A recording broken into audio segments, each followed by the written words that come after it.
apologize that we had to postpone it quite a few times. And perhaps one might argue that it would be easy to give up after dealing with as much setback as we had, but we refused to forsake all the efforts that have been put into this project, especially our team. And we definitely would never want to let our fellow EPIC economists down that had we received a very overwhelming support. Therefore, we choose to continue persevering and delivering this conference by hook and by crook, as the importance of quality infrastructure is at the very heart of the APEC Subcommittee on Standards and Conformance, which is made up of all the relevant QI institutions across the APEC region. Ladies and gentlemen, QI is essential in breaking down technical barriers to trade and contributes substantially to sustainable development while ensuring the safety and health of the people and protecting the environment. The establishment of robust QI systems increases market efficiency by offering quality assurance services and helping to ensure regulations are no more trade restrictive than necessary.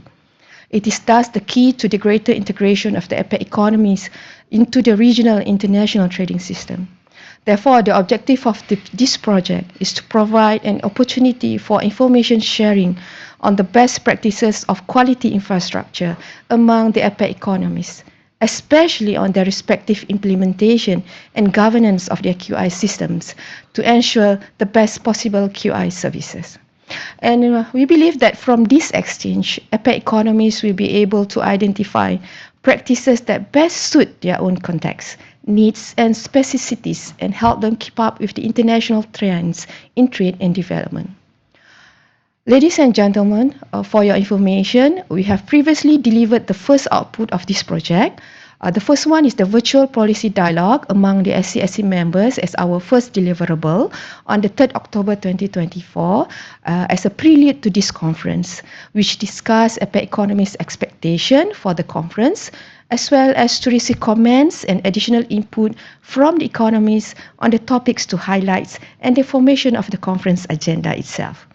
And this conference is the second output of this project. And after this conclusion of this conference, we will continue with the delivery of the final output, which is the compendium of best practices of quality infrastructure in APEC economies.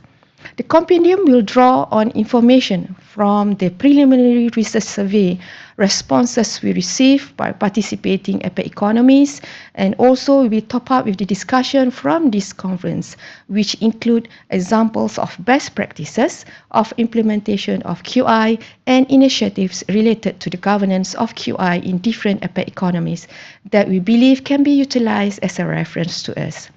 It will be made available online on the APEC publication database by the completion of this project this year. With that being said, I hope this virtual conference will serve its purpose well as a platform to achieve the goals and objectives mentioned earlier. And we are looking forward to having your active participation and support throughout this conference. And here's to a fruitful and enlightening discussion. With that, terima kasih and thank you.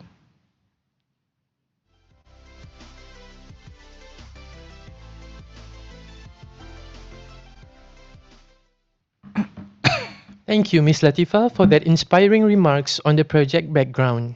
Ladies and gentlemen, it is with privilege to acknowledge our esteemed project consultants / panel moderators for this conference, Mr. Rajendraj Sood, who will be moderating themes 1 and 3, and also Mr. Parama Iswara Subramaniam, who will be moderating for the panels themes 2 and 4.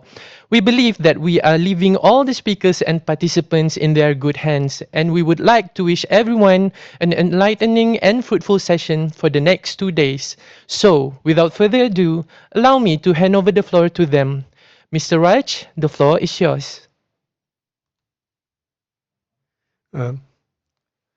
Thank you, Muhammad Ali. Good morning, good afternoon, and good evening, depending on which time zone you are in. As announced, my name is Rajendraj Sood, and I'm here with my colleague, Mr. Parama Subramaniam, and we will be moderating the conference today. Firstly, I would like to also extend my thanks to the speakers and representatives of APEC economies for supporting the event, assisting us to compile the summary of APEC quality infrastructure, which, as Ms. Nolatifa just announced, will go into the compendium. And we hope to capture and share the results of the compilation of information of the quality infrastructure in the compendium, which will be compiled at the end of this conference. Now, I think we have circulated a draft, and we'll be circulating a further draft, and we'll again give a final chance to member economies to make any adjustments, any comments on the draft that we circulate. Now, I will now briefly present the progress that we have made so far and the initial overview of the findings of the survey that we have undertaken and the responses to the questionnaire. Can I have the slides, please?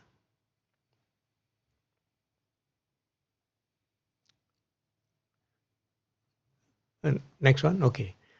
Now, the project was adopted by APEC SESC in 2024 with an objective to provide opportunity for information sharing of best practices, and including practices on the implementation and of governance.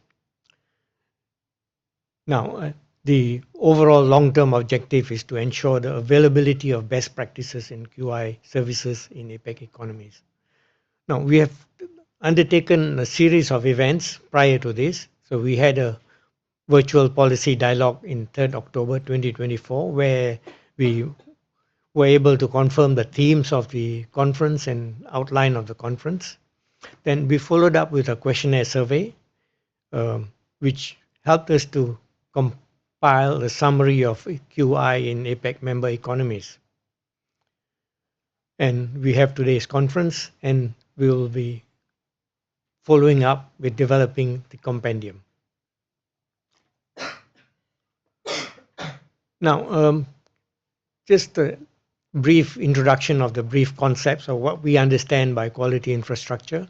Here we are looking at the institutions, the legislation, and processes for delivering services on metrology, standardization, accreditation, conformity assessment, market surveillance to all stakeholders within a member economies, within each APEC member economy. Now, we have best practices in a number of areas that we have identified for discussion in governance, legislation, organization, strategy, planning, intercomponent coordination, innovation, adoption of new technologies, funding, supporting regulatory agencies, supporting sustainable development, human capital development, supporting trade, investment, and industry in existing and new technologies. Now, this is the broad areas that we'll be looking at. Next. Okay, so we have these 4 themes. So the discussions will be centered in the 4 themes. As you know that we have limited time to share extensively. So we thank the speakers for volunteering to help us to develop the content each of the theme, and we'll be hearing their presentations. Following that, we'll be having a more in-depth discussion of each of the themes. The first one is on governance, strategy, planning, human resource development. Second one, enhancing service delivery. And third one is the interface between quality infrastructure and technical regulation. And the fourth theme is looking at new and emerging technologies and how we are responding to that. Now, one of the things that we did, we circulated this survey questionnaire to confirm preliminary data of QI infrastructure, and we are pleased to announce that we have been able to compile quite a substantial amount of data of member economies, QI systems, and we thank all those who have responded and who have corrected the initial draft.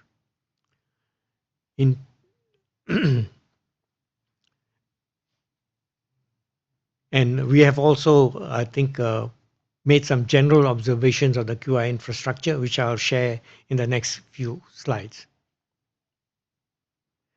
Now, one of the things that we noted is that there are as many models of quality infrastructure as there are APEC economies. There's no standard format or formula for that. Now, the quality institutions are predominantly public or government institutions in APEC economies. Now, if you look at standards bodies are public bodies in all except two economies.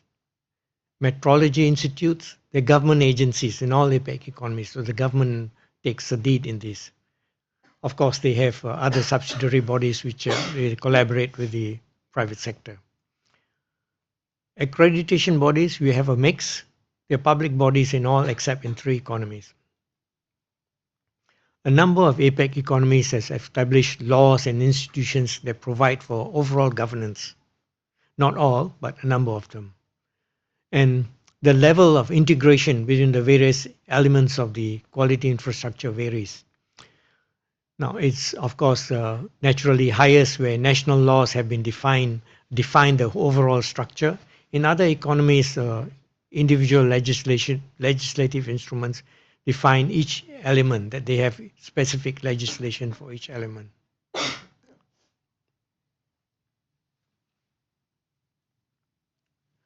Now, there's another finding is that there's a varying degree of formal coordination with differing arrangements observed across APEC economies. The methods adopted for this coordination, there are several methods. One, as I said earlier, that APEC economies have established laws and institutions forming the foundation for the overall quality infrastructure organization and governance. And the examples in Chile, Peru, Mexico, the Russian Federation. This is observed from our survey. And some APEC economies have designated specific focal points, organizations, and mechanisms to facilitate coordination among different components. There are some examples that we have noted that in Australia we have the ATIA, Indonesia, the BSN, China, SAMR, Hong Kong, the ITC, Japan, METI, Korea, KATS, and New Zealand, the Standards Executive. These are some of the bodies which have quite broad functions that they look at a significant part, if not all, of the QI infrastructure. The others, they have more independent organizations with informal mechanisms. Now, I think I will not list all this. You can look at it in detail. That I think from the survey questionnaire, we requested information on APEC economies that are available for sharing best practices. And this is some of the feedback that we got. They've summarized here. I think we have Australia, Canada, China, Peru, Singapore, Thailand, indicating that they are willing to or open to sharing best practices with other member economies. So I think we leave it for bilateral coordination if member economies want to approach these other economies for more details on these specific areas. Next one, please. Now, some observations on specific elements from our survey.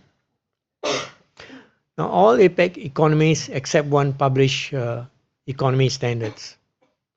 Now, if there's one exception is Hong Kong, China relies on international and other standards. They don't have a system for publishing their own standards within their economy. Now, in terms of organization, 18 APEC economies combine standardization functions with other quality infrastructure functions within the same organizations, while the remaining APEC economies have standalone standards bodies.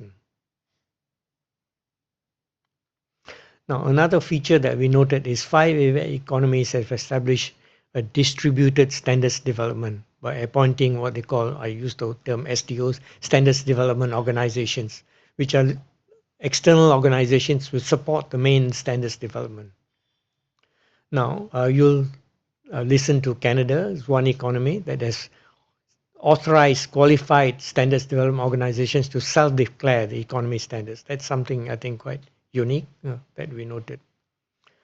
And Three APEC economies are observed to develop technical regulations within the same organization that's responsible for standards development. That means they have quite a close coordination between technical regulations and standards, whereas in other economies they are separate functions and they have a different kind of coordination. Next one, please. Okay.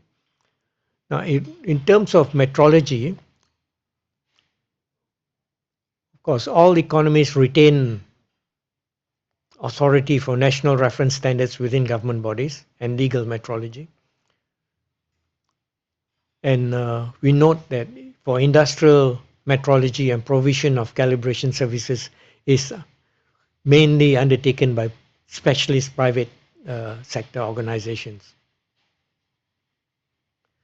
Now, in terms of legal and scientific metrologies, we note that a significant number, 12 economies, have the same parent body, and the others have separate bodies for each function, that they separate legal and scientific metrology. So there are two options. Now, some economies, one economy in particular, has established distributed network of specialist metrology laboratories with the national body just having a coordination function, that they have a distributed system. So there are, again, alternative arrangements. Next one. In terms of accreditation and conformity assessment, there are also, again, several variations. We have instances where there's a single accreditation body undertakes all forms of accreditation. We have multiple accreditation bodies that coexist, each focusing on specific sectors. And we have also multiple accreditation bodies and with some overlaps in scopes and some potential competition in a few economies. Now, I think all APEC economies participate in the regional APEC and IAF recognition arrangements.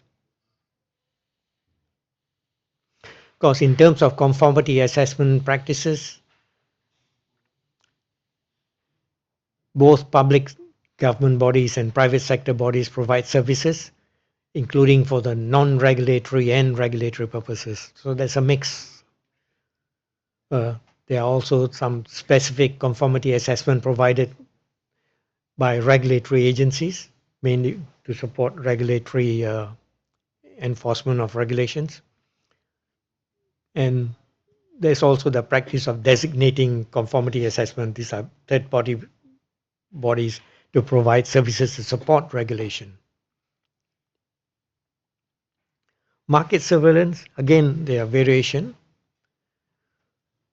The general situation is market surveillance is distributed across regulatory agencies in most APEC economies. QI institutions also support market surveillance conducted for enforcement of technical regulations, normally through third-party conformity assessment. Now, of course, there are different approaches adopted across specific sectors, and these approaches include institutions within QI, including private sector bodies that are empowered to conduct market surveillance for official purposes. In some sectors, especially health and maybe pharmaceuticals, market surveillance is solely conducted by government institutions. And there's also a practice in some APEC economies where there's central agencies that conduct market surveillance across several sectors that they have tried to consolidate into central agencies.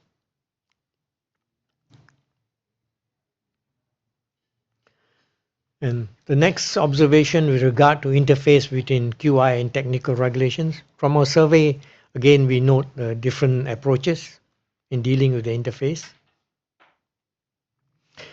The QI institutions undertake a range of functions of technical regulations besides being service providers, especially in legal metrology, conformity assessment, and market surveillance.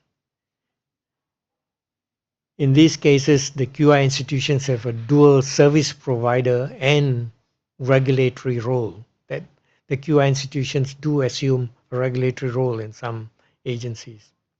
Yeah. In some APEC economies, formal coordination mechanisms are established between the development of technical regulation and standards through an organizational links, and others approach informal approach where there's a case by case arrangement where we couldn't detect or note any formal arrangements. Next one. Okay, I think that's generally summarizes our observations of the survey and developing the compendium. So I'll end my presentation now, and perhaps we can move into the specific presentations by the esteemed speakers. Yeah. Can I pass it back to the organizer? Or shall I continue? Okay, I'll continue. Um,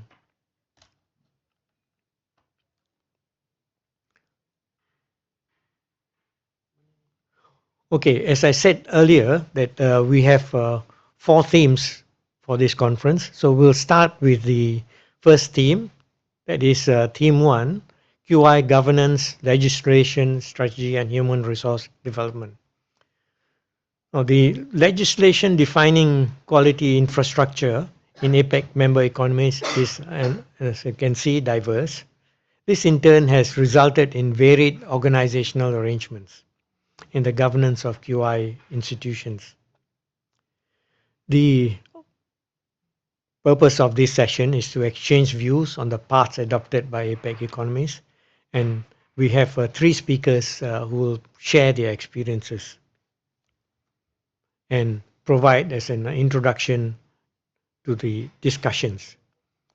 Let me introduce you the first speaker. The first speaker is Mr. James Jennison. He's from the Department of Industry, Science and Resources from Australia. We'll share Australia's infrastructure development experience and in establishing coordination between different parts of the QI infrastructure. His presentation is titled Operation of Australian Technical Infrastructure Alliance in Enhancing Australia's QI Infrastructure. So James Jennison is the Policy Officer within the Trade and International Branch of the Australian Government Department of Industry, Science and Resources. And his department manages the Australian government relationship with Australia's peak standards and conformance bodies. With that, let me hand you over to Mr. James Jennison. Thank you very much. Could I just make sure I can see the slides? I'm seeing myself right now. Fantastic. Thank you. Yes, well, good morning or good evening, depending on where you are. I'm James Jennison. I'm a Senior Policy Officer from the Standards and Conformance Strategy section. We sit within the National Economic Security and Trade branch. And as mentioned, that's within the Department of Industry, Science and Resources within Australia. I'd like to thank the Malaysian Department of Standards for having me today, and also APEC for the opportunity to speak about what we do and how we do it in terms of our best practice approach to standards and conformance infrastructure. Could I please have the next slide? So in Australia, it's custom to pay respect to the lands that we're presenting from. For me, that's Sydney in Australia, which is Gadigal land from our First Nations peoples. I'd like to recognise First Nations peoples as the traditional owners and lawkeepers of this land and pay my respects to their elders past, present and emerging. Next slide, please. So this morning, I'd like to take the opportunity to provide a broad overview of Australia's standards and conformance, or quality infrastructure as it might be known. We can see here the rough outline. So I'll discuss why standards and conformance infrastructure is important to Australia, what our infrastructure consists of, what they do and how they do it, how the system works, as well as why government gets involved and what that looks like, and what our responsibilities are at an international, regional and domestic level as well. Can I please have the next slide? Yeah. So Australia's standards and conformance system works to reduce technical barriers to trade and increase trade flows. It also serves to protect consumer interests and public safety. Everyday commercial transactions and international trade couldn't take place without the support of standards and conformance infrastructure. As we know, strong standards and conformance infrastructure can also help economies create more competitive markets, which in turn supports more economic prosperity. Some practical examples of standards and conformance in action between countries might be using your credit card overseas or clipping in your seatbelt in a different country. That's all part of why it's important at the practical level. Next slide, please. So our quality infrastructure can be seen here on screen. You can see my organisation there in the middle, the Department of Industry, Science and Resources. But on the outside, those 4 organisations, those are the bodies that we have put in place for our standards and conformance infrastructure. You can see there we have the National Measurement Institute, the National Association of Testing Authorities, the Joint Accreditation System of Australia and New Zealand, and Standards Australia. So when working together, these 4 organisations actually make up what we call the Australian Technical Infrastructure Alliance. And this is essentially our coordinated national system consisting of these 4 bodies, and it underpins confidence in our measurements, our standards, our conformity assessments, and our accreditation. So the role of the ATIA that you can see in this framework is to provide an end-to-end chain of trust, essentially, regarding Australia's goods and services. As we know, standards define requirements, measurements ensure accuracy, testing and inspection verify compliance, and certification confirms an ongoing conformity. This all ultimately gives us trust and confidence in goods and services. The Alliance operates on a clear separation of roles and independence, so we ensure that no organisation assesses or accredits its own work, and this preserves domestic and international credibility. The Alliance also supports our national priorities and emerging industries by aligning standards development, measurement capabilities, accreditation and certification in a way which reduces regulatory burden and facilitates trade and innovation for Australia. DISA, or my department, acts as a point of contact for these bodies, and we encourage them to come together and discuss challenges and opportunities that we can address in terms of the national interest. Can I have the next slide, please? Thank you. So the first body we have here is Standards Australia, and this is Australia's peak non-government standards development body. Its primary responsibility is the development and adoption of standards in Australia and facilitation of Australia's participation in international standards development. Standards Australia is Australia's member of peak international bodies such as the International Organisation of Standardisation, or ISO, and the International Electrotechnical Commission, which is the IEC. The functions of Standards Australia include standards development, international participation on international standards committees, and accreditation of other standards development organisations within Australia. For every new standard developed, Standards Australia brings together key parties and stakeholders to form a technical committee. These committees collaborate to develop Australian standards, which are of value to its businesses and its people, and they try and get a diverse range of skills, perspectives, and expertise on all of these committees whenever we do create an Australian standard. Standards produced by Standards Australia are always voluntary to begin with until they are referenced in government by regulation or legislation, at which point they become mandatory. Next slide, please. The next organisation that we have under the ATIA is NATA, or the National Association of Testing Authorities. This is also a not-for-profit organisation, and it's Australia's peak authority for inspection body accreditation. The pyramid on the left here shows the coordination of NATA with international organisations and the value cycle that it delivers through to our final end stakeholders, such as consumers. The pyramid on the right shows the process of our other accreditation body, known as JASANS, which I'll speak to in a moment. NATA's primary function is the accreditation of organisations that perform testing, measurement, inspections, and examinations in industries and professions. NATA accreditation is a high-level process of recognising the specific demonstrated competencies necessary to deliver sound technical data and information.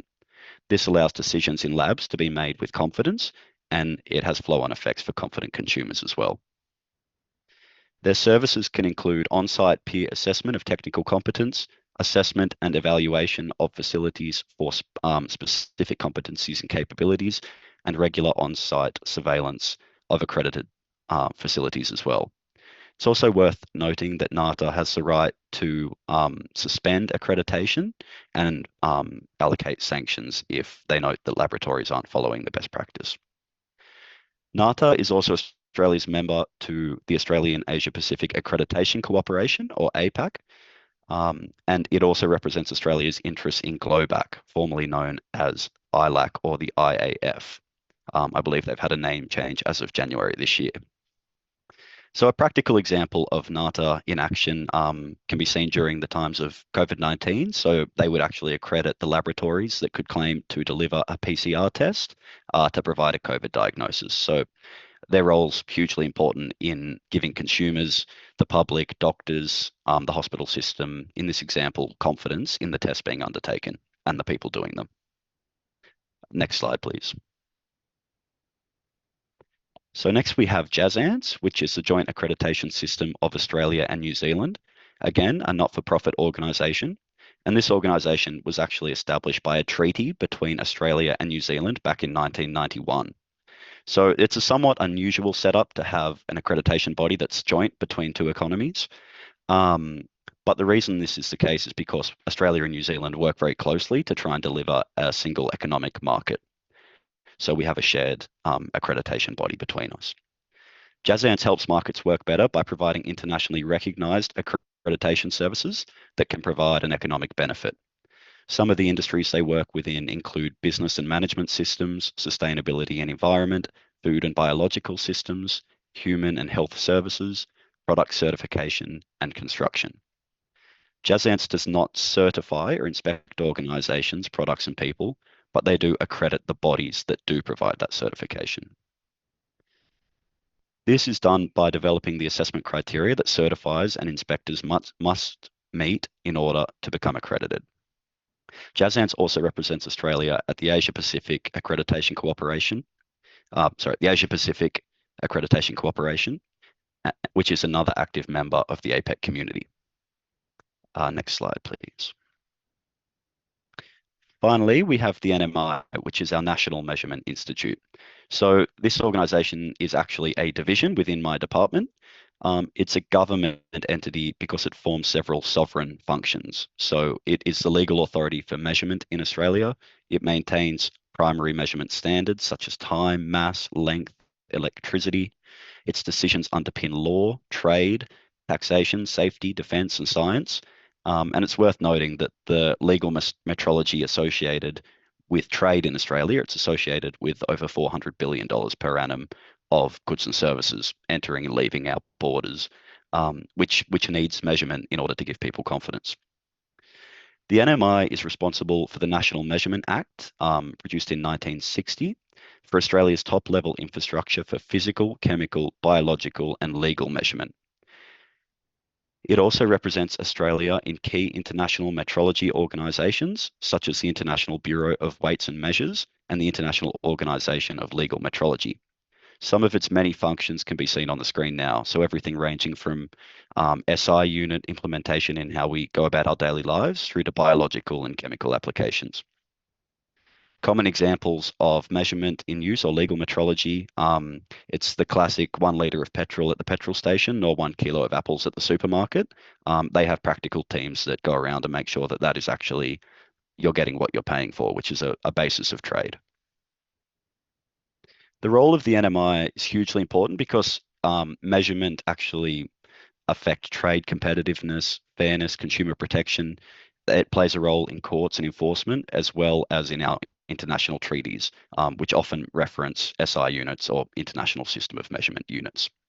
They sit inside our government to ensure that they support policy development, they can be publicly accountable, and can be insulated from commercial influence. Next slide, please. So we've included this graph here, which is a really good kind of picture that demonstrates how the life cycle of technology is impacted by science, industry, and the role of measurement standards and conformance as innovations come to light. You can see down the bottom there's a technology readiness level. And we can see that at the early stage of a concept, science plays the largest role, and towards the international trading and sale phase, it's more industry that takes a key role in the movement of goods. In the middle there, during the development and manufacturing, that's where we see measurement, standards, and conformance having the largest role. So you can see at the various stages of innovation and technology readiness just how the varying aspects of a moving market come into play. And so this is a great resource from the NESTA, which is a UK innovation foundation, if anyone wants to check out their resources. Next slide, please. All right, so in terms of why the Australian government gets involved, Australia is an economy that relies heavily on trade and international integration.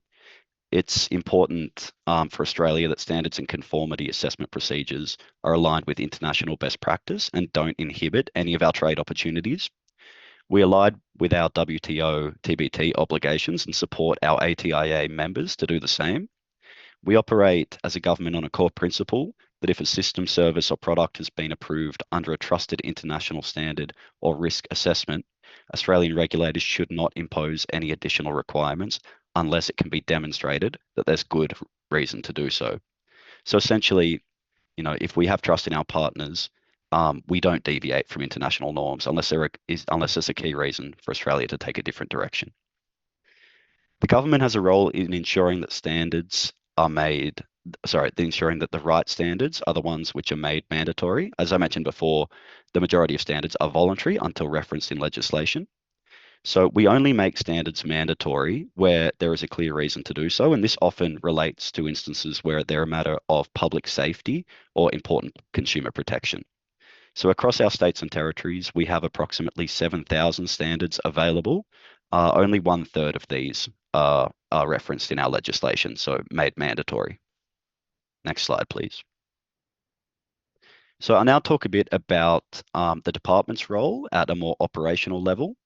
So the department administers the government's memoranda of understandings, also known as MOUs, with the two bodies of Standards Australia and NATA. The MOUs provide government recognition of these organisations as Australia's peak bodies and as the Australian members of key international organisations such as the ITU, the ISO, and the IEC. The MOUs require these two organisations to act in a way that's consistent with Australia's international obligations under the WTO TBT agreement, and specifically the areas where it details that standards should be based on international standards where appropriate, conformity assessment test results should be accepted internationally, and mutual recognition should be pursued internationally also. Our department also provides grants under the Support for Industry Services Organisations program, known as CISO funds. The CISO program is a long-running initiative of the Australian government. Its purpose is to ensure continuing Australian participation in and representation on key international standards and conformance bodies. For example, the funding could be used to facilitate Standards Australia going to an international standards organisation committee meeting. To maintain a government perspective, the department also works closely with Standards Australia and JASANS through participation on their governing boards. Next slide, please. The department also plays a key role in other international and regional fora, such as participating in the drafting and negotiation of TBT chapters for free trade agreements that Australia has with partner economies. It's responsible for the implementation and administration of these chapters. Some examples include our free trade agreement with New Zealand, China, the United Arab Emirates, and Indonesia. We also maintain the Trans-Tasman Mutual Recognition Arrangement, which supports free trade of goods between Australia and New Zealand. Our department mainly focuses on the goods side, where another department focuses more on the shared view of occupations and licensing. We also have several other mutual recognition arrangements which help to facilitate trade by reducing the need to duplicate product testing. This can reduce costs and improve time to market for Australian importers and exporters. Next slide, please. The department is also the Commonwealth's lead on international and regional fora. So my department, my colleagues, Chris Howe and myself, we sit as Australia's prime delegates on the APEC SCSC, which is why we're here today. The subcommittee, as we know, meets a few times a year to discuss key objectives to promoting greater harmonisation regionally. And we sit in to provide a national perspective, but we also bring along our peak bodies as well. So Standards Australia often comes to these forums as well, and we work together to make sure we're providing a joint approach to regional issues and taking course to make sure we're seizing regional opportunities as well. Next slide, please. So this is quite a busy slide, but you can see here the process. So it outlines the process in Australia from policy development all the way through to the implementation of products and services, as well as the schemes associated with market surveillance.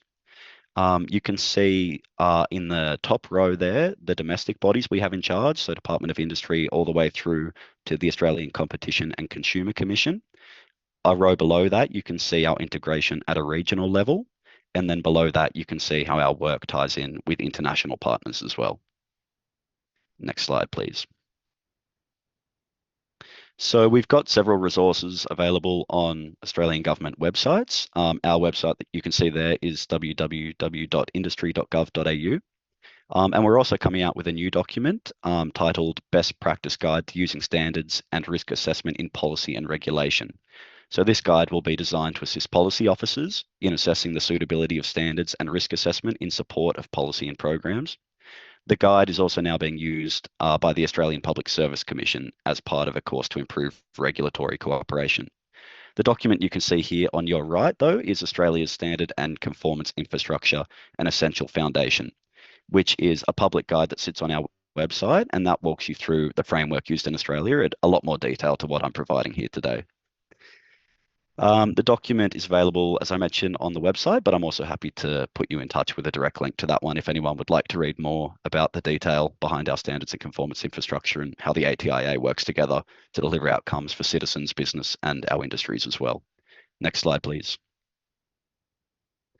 So with that, I think I've come in just under 20 minutes. I hope I haven't blown out the schedule too much, but I just wanted to say thank you again to the Malaysian government and APEC for having Australia's views in today, and we look forward to collaborating more at future senior officials SCSC plenary meetings. So good night and good day. Good morning to you all. Thank you.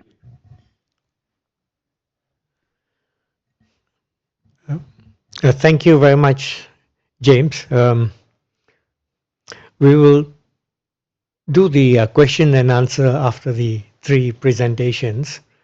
Yeah, so just keep note of your questions and put them on the, I think we have a facility to put the questions on, and we will put it forward to the speakers to answer at the end. Now, the next presentation is from Indonesia.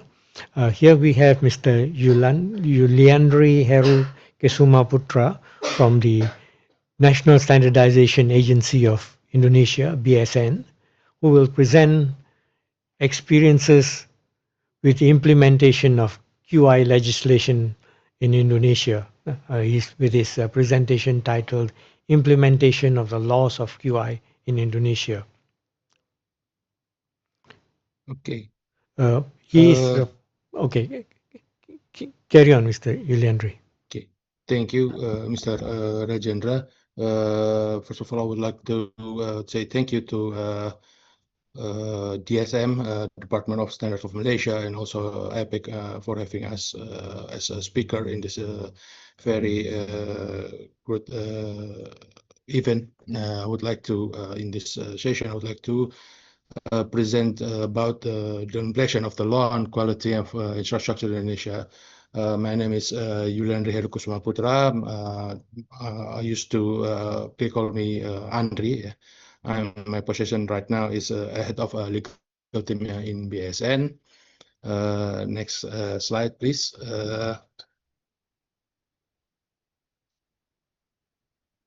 Okay. Based on this picture, I get it from gpqi.org. The gpqi.org, it show us about the importance of quality infrastructure. If in this picture you can see that if goods and services meet quality infrastructure,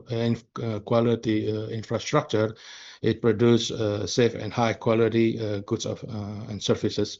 So it means quality infrastructure has a very important position in a nation that can give you safe. Next slide, please. Also from the same website, we can show you that quality infrastructure has several elements such as standardization, conformity assessment, metrology, technical regulation, accreditation, and market surveillance. Those elements we try to regulate in our laws. So in next slide, we can present, show you how we regulate, how laws in Indonesia regulates about these elements. Next slide, please. Okay. Before 2014, we don't have any specific laws about standardization and quality and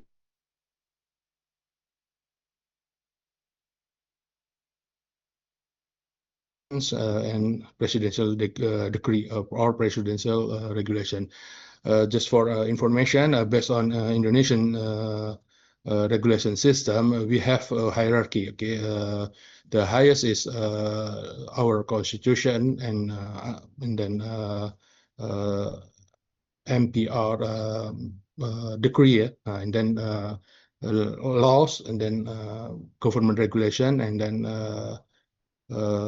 presidential regulation, and then another regulation. In this situation and in this hierarchy, government regulations is third highest on the hierarchy. Oh, I'm sorry, it's fourth highest hierarchy in our regulation. And then also the presidential decree or regulation is more below and from the government regulation. So this situation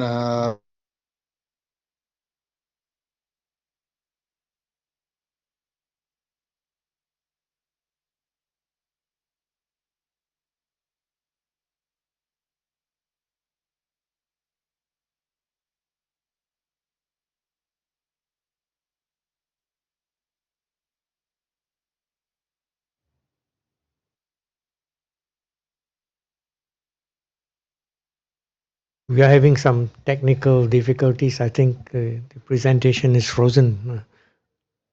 Let's see if we can get back to it.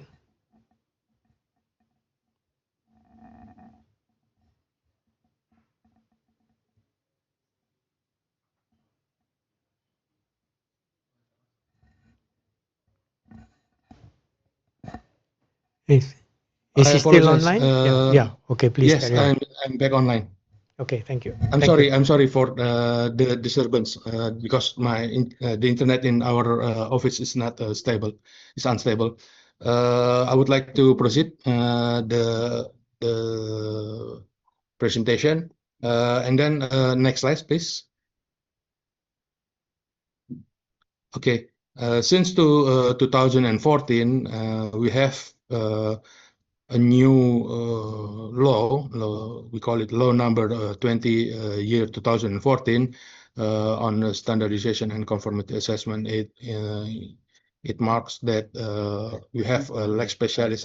Lex specialis means a specific laws regulate about standardization and conformity assessment.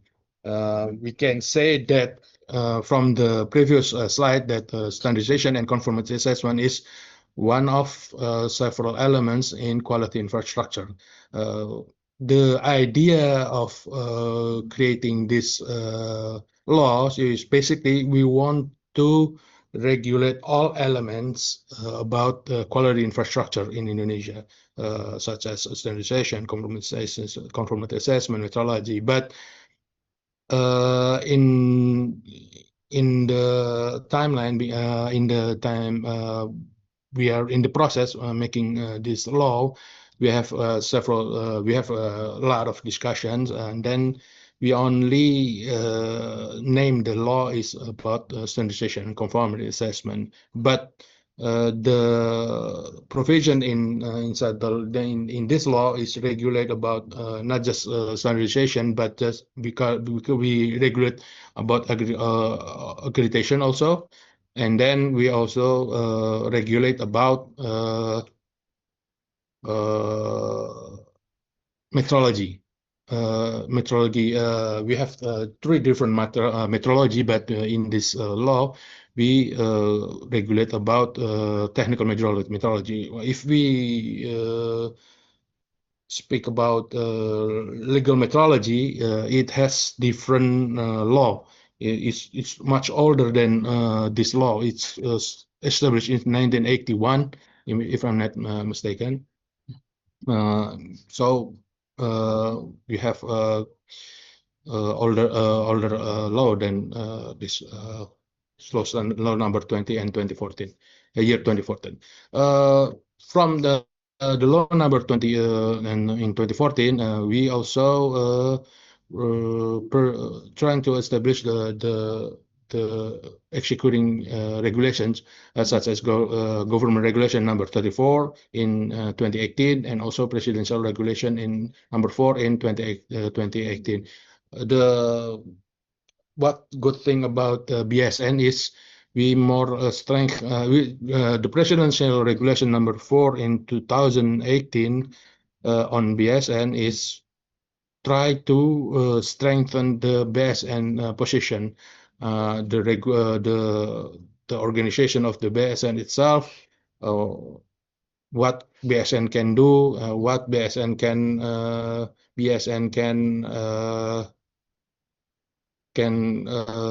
coordinate about standardization and conformity assessment.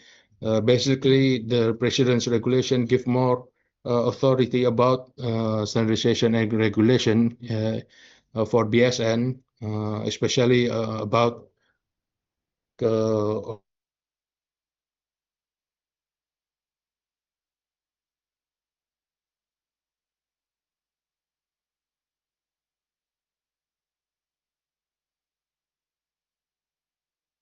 Oh,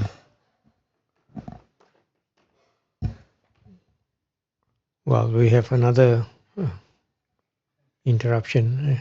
I hope he's back.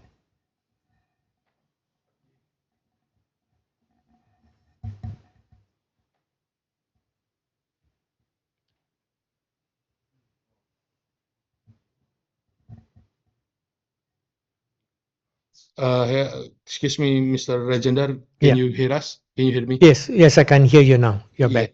Yeah. I really apologize about this inconvenience.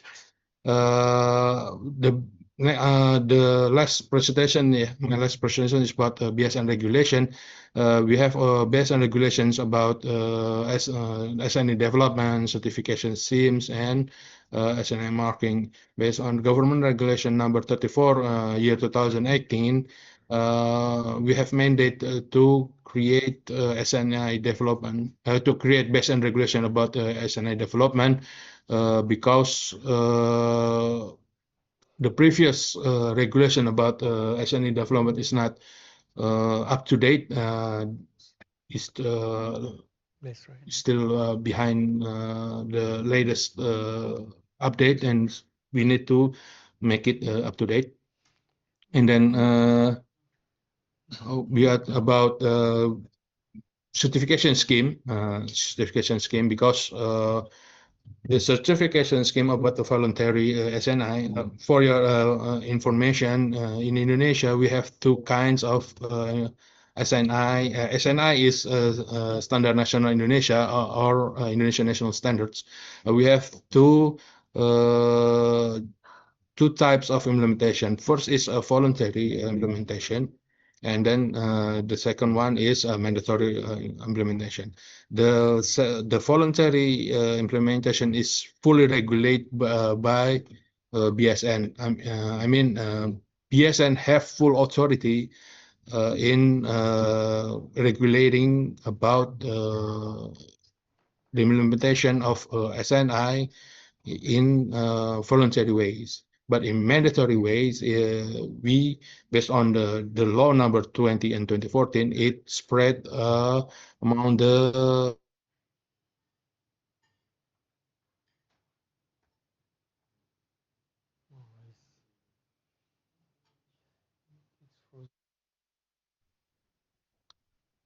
yeah, or trade ministries of trade or ministries of energy and mineral resources, and then etc. Those ministries regulate sometimes regulate about mandatory SNI implementation. Okay, we can proceed to the next slide, please. Okay, what is the structure of the law number 20 2014 on standardization and conformity assessment? Like I said, like I previously explained that in this law number 20 in 2014, it's over than a decade ago. We need to make it more up to date. But in this law, it consists regulation about standardization as a chapter about standardization. It consists PNPS. PNPS is Program Nasional Perumusan Standar or SNE Development Plan for a year, and then we make it renew about the next year. Then regulating about formulating SNI, SNI stipulation, how to implement SNIs. Like I said in this previous presentation, there are two types of implementation, SNI implementation, which is voluntary and mandatory. And then how to maintain SNI, we do it in we call it kaji ulang. Kaji ulang means we check the SNI. This is the document of SNI for at least once in 5 years. So once in minimum one time in 5 years, we check the SNI, and then we the next article is about research and development. But since 2021 or 22, the research we cannot conduct research because all research activities is now under the government non-ministry government agency called BRIN, Badan Research and Badan Riset and Inovasi Nasional, Badan Riset dan Inovasi Nasional, National Research and Innovation Body Agency. It's a new agency established in 2021, if I'm not mistaken. And then the next chapter, we have a conformity assessment. We have a conformity assessment activities. What is conformity assessment activities, such as certification, inspection, or testing? We have what is we call conformity assessment bodies, conformity assessment body accreditation, about the traceability, and then also marking. We have if we do conformity assessment based on SNI or Indonesian National Standard, we and at the products we mark with SNI marking. But if we're not using SNI as standards in conformity assessment, we regulate that the marking is non-SNI marking, and then the effectiveness. And we regulate. We also have provision about effectiveness on SNI implementation. So it's not a surveillance, but we buy some products. BSN buy some products in the market, and we see how the SNI implementation's effectiveness. I mean, is it the SNI is implemented effectively, or still have obstacles, trouble, or anything? And then the next chapter is about public participation. What can public participate about standardization, especially in SNI. The public can propose a new SNI. Public also can implementing SNI, and then public can build a culture about the standards or QI in general, and also public can participate in SNI enforcement. I mean, public can have a role for SNI enforcement. I mean, for example, they can provide information for law enforcement if there is a product using SNI marking, but essentially it's not fulfill the it's not comply with the SNE requirement. So they have participation. They have a role to. The public have the role to participate on this enforcement. Next slide, please. Okay. The next chapter is about the funding. We can how to for the business enterprises and then also micro and small size enterprises facilitation. We have a program in BSN called Bina UMK, SNE Bina UMK. Bina UMK means how BSN facilitate the small micro and small size enterprise. They can grow their business to achieve SNI, and then they have SNI marking because perhaps it's also happened in other economies. A certification is it's costly. I mean, certification needs cost, but then it's sometimes the cost is expensive for micro and small size enterprise. So Indonesian governments through BSN, we provide facilitation for micro and small size enterprises, so they can have SNI marking to increase their selling, so they can get more profit. They can get more profit from the selling. And then the education and training consultation promotion is also one of the funding that BSN provide. In founding activities, BSN cooperate with another ministries, non-ministries, government agencies, and also local governments in nationwide in Indonesia.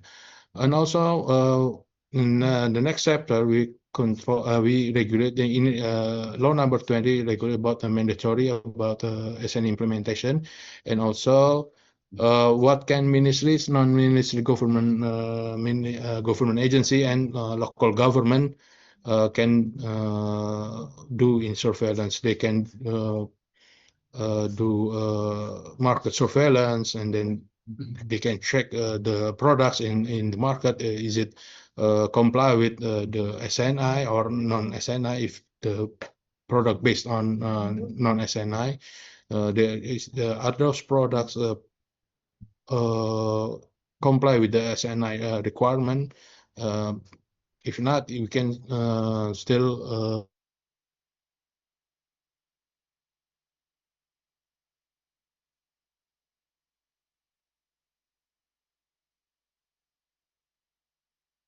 and then the next chapter is about criminal sanction. We have fine sanction and also prison sanction, and it's basically is we hope basically the idea of these articles about criminal sanctions is ultimum remedium. Ultimum remedium means the final or the last step in enforcing the law. Before we reach this step, we hope we hope we still can do another way. We can find another way to the for the producers or the traders or the importers, so they can fulfill they can comply with the SNI.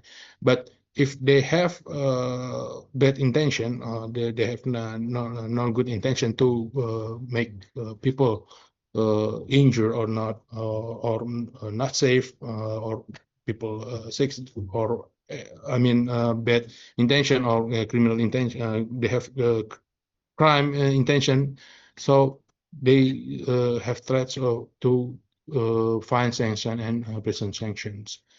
Next slide, please. Uh, the interesting thing in Indonesia that we have 20 plus more laws related to QI, but in this slide, I can show you several of them, such as law number 2, 1981 on legal metrology, as I presented before in the before previous slides, that legal methodology is already established in 1981, and then we have law number 1999 on consumer protections. In one of the articles regulates about how that the producer have to fulfill have to comply with the standards, the mandatory standards.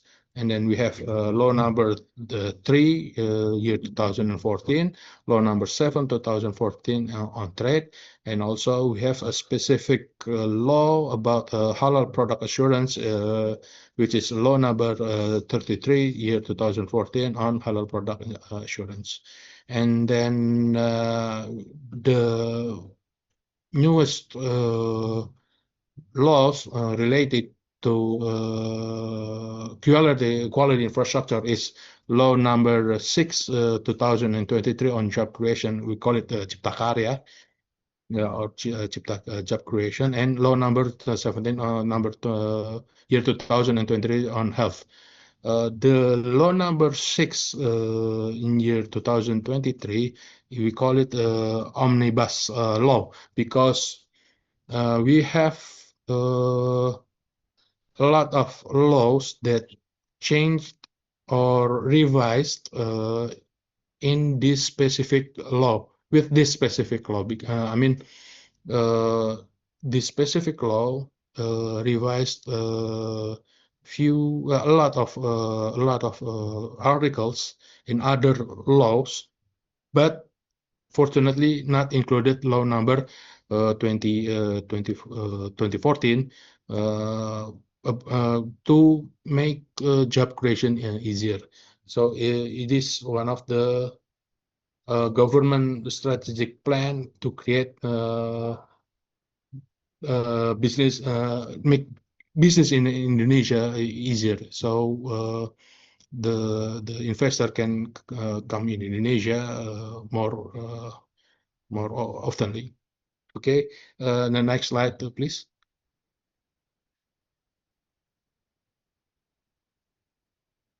Okay, this is a little bit presentation about the law number 2 in year 1981 on legal methodology. It regulates about international unit system. It regulates a basic unit set by General Conference on measure and scales, unit symbols, measuring equipments, measuring weighing and equipments, and also legal metrology marking, prohibition, criminal sanctions. For the information, the effort to make this to make a regulation about legal metrology more up to date is still in progress, because in the last year, in 2024, the Ministry of Trade is still in process with House of Representative to create to discussing this update in this legal methodology. The next slide, please. And then what is the law number in 1998 regulates is obligation to produce or trade high quality produce, high quality goods and service. It's prohibit to produce or trade low quality goods and services. It is prohibited to promote low quality goods and low quality goods and services, and also they have criminal sanctions also, but fine and present sanctions. Next slide, please. This is the law number 3 2014. It regulates about industrial standardization, surveillance, investigation, and also criminal sanction. It's similar with BSN, but specifically in industry. Next slide, please.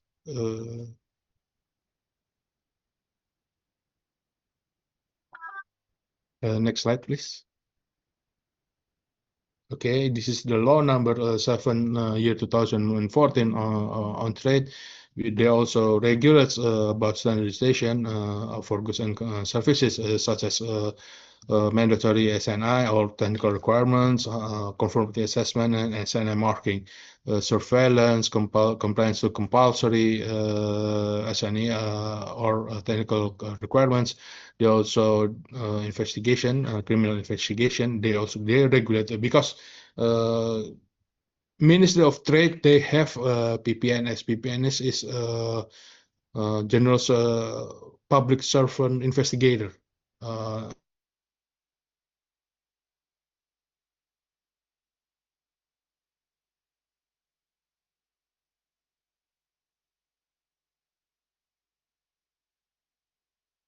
PPNS or criminal investigators.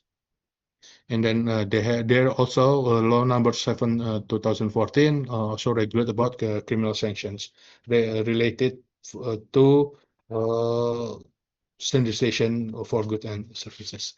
And the next slide, please. This is the law number 33 2014 on halal and product assurance. They regulate about also regulate about stipulating standards and accredit halal examiners. But the implementation of this specific provision is the BPGPH. This is also a new agency in Indonesian administration, in Prabowo administration, that we have a new agency called BPGPH, a Halal Administration Body Authority, that they have to cooperate with BSN and CAN in executing this particular, this specific provisions. Next slide, please. For the QI Indonesia, basically is executed by BSN, my institution, and also CAN. What BSN do is we are providing government policy, SNE planning, and also conformity assessment activities, traceability through scientific methodology. In Indonesia, we are the NMI, National Meteorology Institute.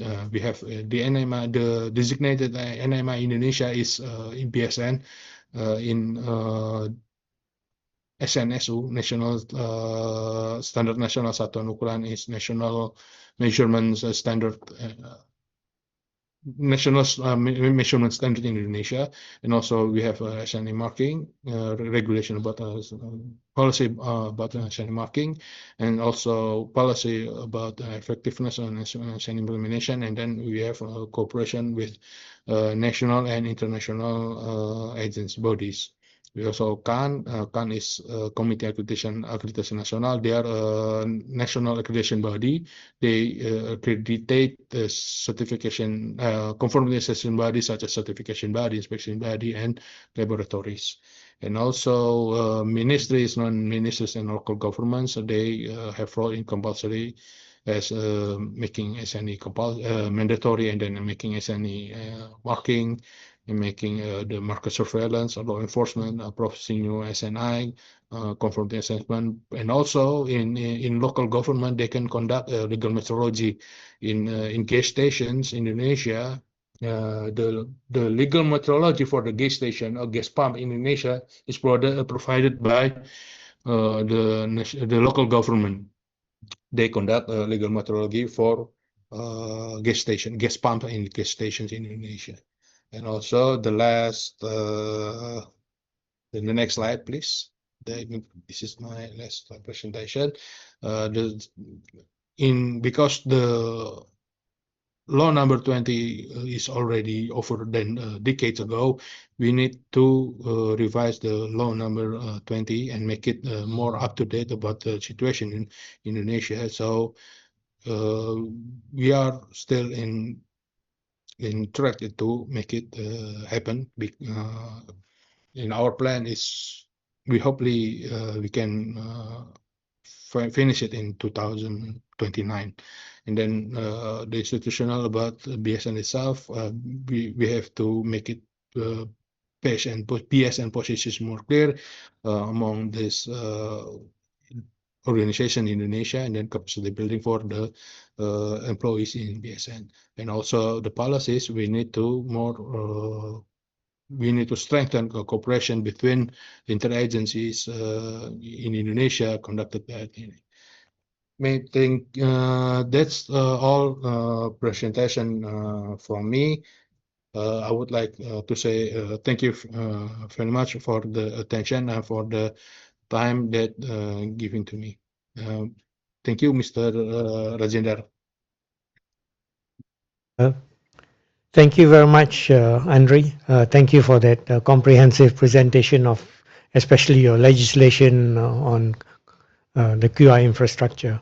I think before we go on to the third speaker, Ms.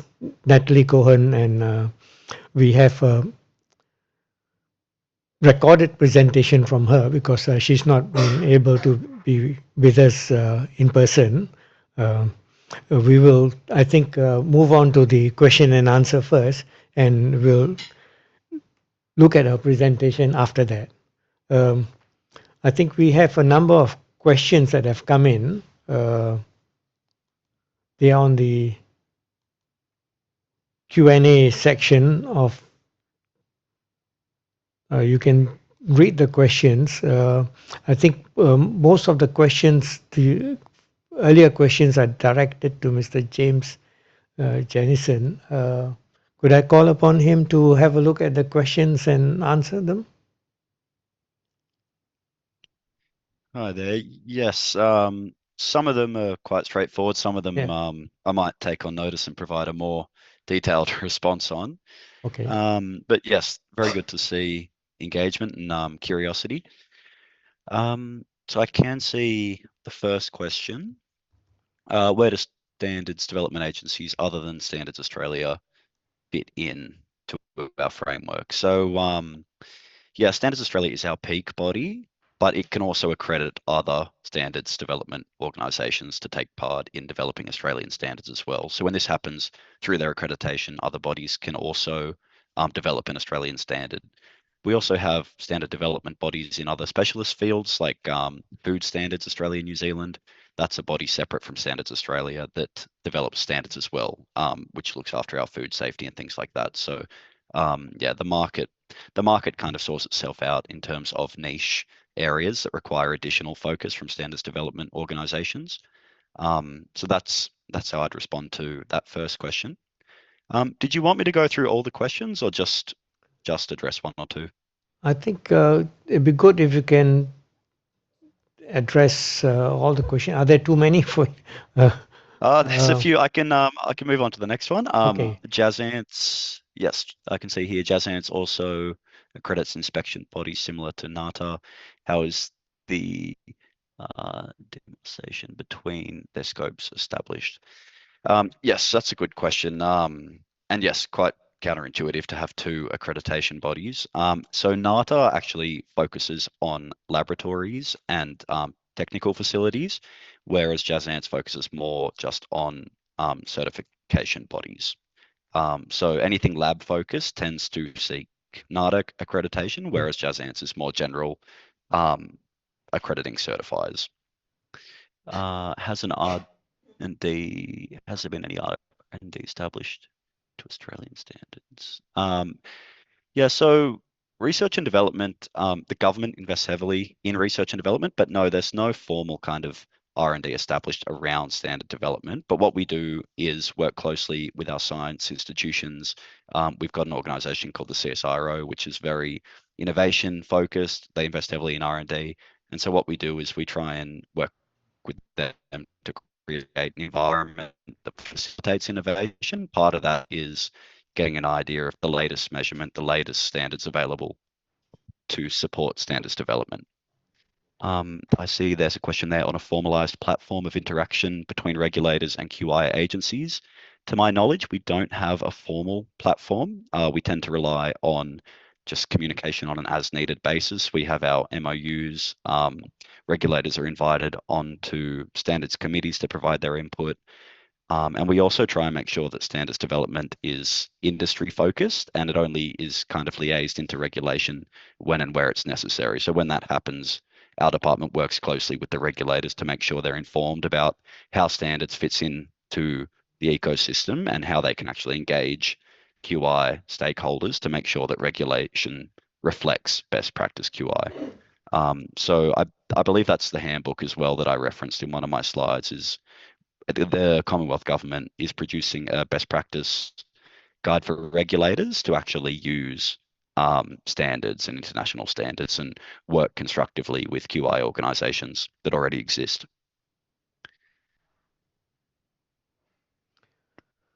In terms of how the ATIA operationalizes, when there is a shared objective, the government does just trust them to liaise amongst themselves. They're very efficient, they're industry-led, industry-focused, and so we very rarely intervene. What we do is host forums to bring everyone together to share the national priorities and let them know of areas and opportunities where we can support them or areas where we might need their support. In these instances, we do brief them, we bring them together, we talk about a shared way forward, and then we come up with a plan from there. But normally, the issues in accreditation might be very different from the issues in certification and metrology. So they're not always working on the same subject matter, but when they do tend to work very efficiently together. And where they need government intervention, that's where we do lean in. Okay, I think those are the questions I can answer. Yeah, Yeah. that brings an end to the questions that were specifically posed to you. Thank you very much for that. I think we have a couple of questions for Andre. Perhaps, Andre, could you? Okay, thank you. I think the first question is on the does Indonesia have a formalized platform for coordination between QI implementation? Okay, I think the first question is, does the scope of HNI development include HALA standards? Oh yeah, okay. Yeah, okay. I mean, I think in this.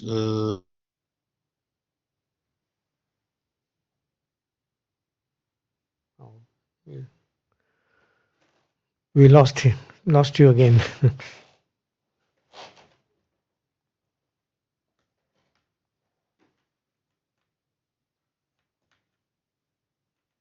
Mr. Rajan, can you hear me? And now we can. Oh yes, I'm sorry. For the first question is we do have SNE developments on HALA standards. We have approximately about 2 or 3 SNI related to HALA standards. As I mentioned in my presentation, that one of the article in law number 33 year 2014, they need to BPGPH have a role to stipulating standards, but in the implementation of those articles, they have to cooperate with BSN to produce standards. the end products of the halal standard in Indonesia is SNI. I need to search the specific SNI on standard on halal, but in my in our database, in our BSN database, we have about two or three SNI related to halal. Okay. And for the next question is, does have Indonesia have a formalized platform for coordination between the QI implementers? Basically, we have a forum called uh,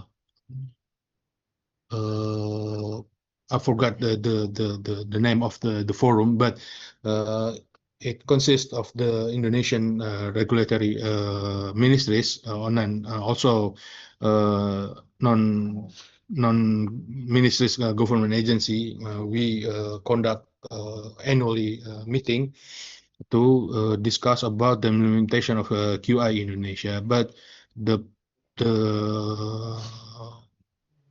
one of the problem is we cannot able to reach the local government because uh, in Indonesian governmental system we have two types of government. The first one is central government, and the other one is local government. But the local government is spread between from Papua to Aceh. So the geography in Indonesia is so wide because the problem is we are not able to reach local government each city or its province or its region. That's the major problem for us. But we do all have Indonesian formalized platform for coordination between the QI implementators. But we still to improve those platforms, those forum, to make it coordination between the QI implementators better, because the problems in implementing QI in Indonesia is quite complicated. So and also we have different point of view in implementing QI. So we need more often to coordinating between the QI implementators. And then the next question is, Indonesia has a very comprehensive legislation framework on QI. Do all the ministry, non-ministries, local government use one single SNI marking? Yes, but as long as they're using SNI as their standards in Indonesia, when the Indonesian when the government, central government or local governments agree to using standard as SNI as their standards, the marking is SNI, using one single SNI marking, as long as the standard is SNI. But but we cannot force other agencies to use only one standards. In Ministry of Forestation and Environment, the last administration, they're using they have their own standards for their woods, their wood products. And they're not using SNI for their standard, and so they are in their product, they're not using SNI marking. So in this in the for the question is the answer is yes, as long as the government or the central government or the local government agree to use SNI as their standards. Okay. And then the next question is, how does Indonesia manage the interrelations between their QI institution? How does manage their interrelation between How does Indonesia manage the interrelations between their QI institution?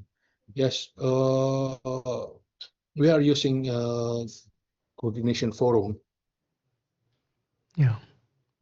for the practically, but I the think this, ideally is the in the excuse me. no, this question seems to overlap with the previous question. Yeah, Oh, okay. on the coordination, perhaps. Yes. Yeah, I think you answered the previous question on the coordination between different agencies. This seems to be coordinate the quality infrastructure. Seems to overlap. Yes. Okay. Then I'm going to answer the last question. Yeah. Okay.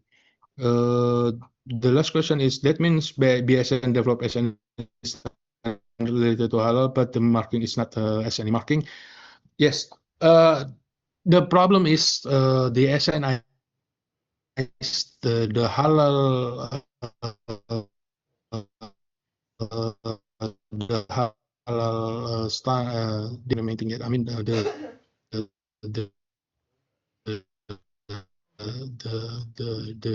it's not a standard for product itself. If I'm not mistaken, I have to reach it more. I have to dig more document about it, but to make clear the specific title about the SNE. But the halal for the products implemented by the producers is not using SNE. I mean, uh, it's quite different between the implementation and the regulation itself.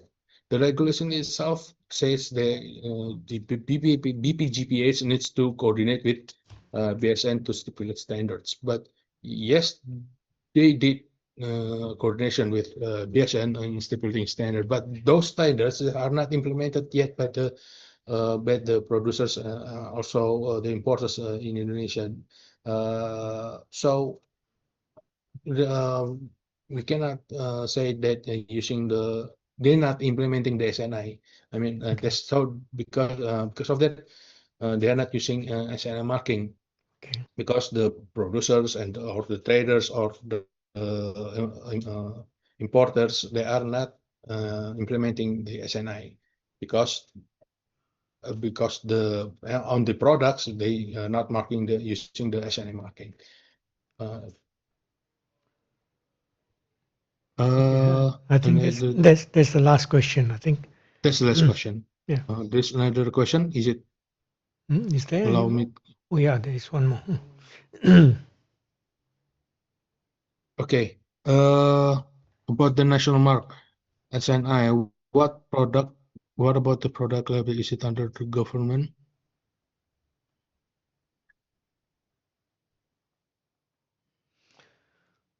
I'm not sure. The question doesn't seem to be very clear exactly what they want. No? Mhm.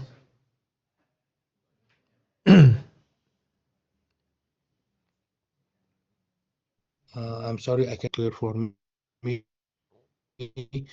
But the SNI marking is under the government Indonesia.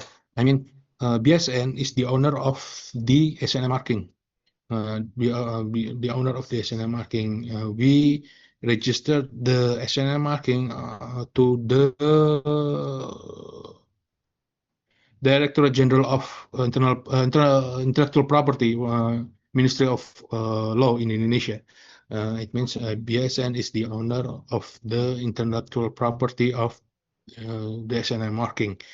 We also has the copyright for the SNI marking. So as maybe answer my answer is can answer the question from Ms. Nur Hidayah. Yes, the SNI marking is under the government Indonesian through BSN because BSN is the owner of the SNI marking trademarks and then also the owner of the SNI copyrights.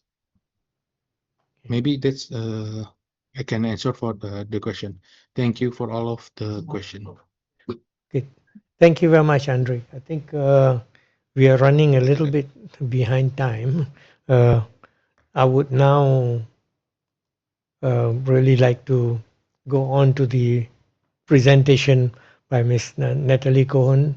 She has a presentation titled Interconnectedness of QI and Regulatory Systems, and she's accompanied by Mr. Alberto Morales. And she is head of the regulatory governance of global challenges within the government directorate at the OECD, and leads the Better Regulation in the Digital Age Bridge initiative established by the OECD. Because prior to joining the OECD, she has spent about 12 years in policy areas, working in the UK and the French governments. Expertise includes policy development and delivery, regulatory design and experimentation, and delivering simplification projects. So I think we will move on with the presentation. Hello, my name is Natalie Cohen from the OECD, and I head up the Regulatory Governance for Global Challenges team in the Regulatory Policy Division. And today with me is Alberto Morales. Alberto, I'll let you introduce yourself. Thank you, colleagues, and warm welcome from Paris. My name is Alberto Morales. I'm a policy analyst with Natalie on the Regulatory Policy Division, and we work on the work streams on quality infrastructure, international regulatory cooperation, and agile regulation. Thank you so much for having us today. Yes, thank you very much for this opportunity to address the conference on best practices in quality infrastructure for APEC economies. We're very sorry we can't be there in person, but we're delighted to have the opportunity to talk to you about our recent work on quality infrastructure. So to start with, I'll start talking about why quality infrastructure is important, why is it relevant, and why have we been looking at it as a regulatory policy division. Well, first of all, quality infrastructure is fundamental to establishing market trust in the products and services we rely on every day without even realizing it. And this provides a kind of invisible ecosystem that supports regulatory delivery. And without it, it would be very difficult to have confidence in a lot of markets and products. So an example of this would be the reason why credit cards have universal sizes all around the world, or why charging ports for mobile phones have been harmonized. So this is really critical for the interoperability of products and services and facilitating trade across borders as well, and can have a bearing on competitiveness and the availability of products and services across borders in your countries. So in the last year, we worked with the British Standards Institute and also the PTB, the German Metrology Institute, to produce a report looking at the interactions between quality infrastructure and regulation. And we have some slides to show to you today to explain this. So we consider that there are 5 pillars to the quality infrastructure system. Perhaps if we can have it on full screen. Perfect. So we have standards that most people will be familiar with. We then also have conformity assessment, which can be certification and testing procedures that quality assure those standards. And then we have accreditation institutions that actually accredit conformity assessment bodies to establish that they are fit to do the certification and testing processes. Underpinning this, we have metrology and measurement, and we have the market surveillance as the 5th function, which is often housed within central government ministries. And so countries will have their own system of nationally recognized bodies for standards, measurement, and assurance. But this is often delivered in a variety of different ways, and there's no common format to this governance structure. If we can move on to the next slide, please. So yeah, this is just establishing the interlinks between quality infrastructure and regulation. So very often standards will be the most visible aspect of this to the general public, but most standards are voluntary and they become mandatory. They become part of regulations when standards are incorporated within technical regulations, but very often they share common aims and goals. So if we can move on again. This slide is just showing how QI, as it is known, underpins the regulatory policy making cycle. So metrology can be a key foundation driving research and scientific evidence that can influence policy innovation and evidence. It can also result in the consensus building that results in standards.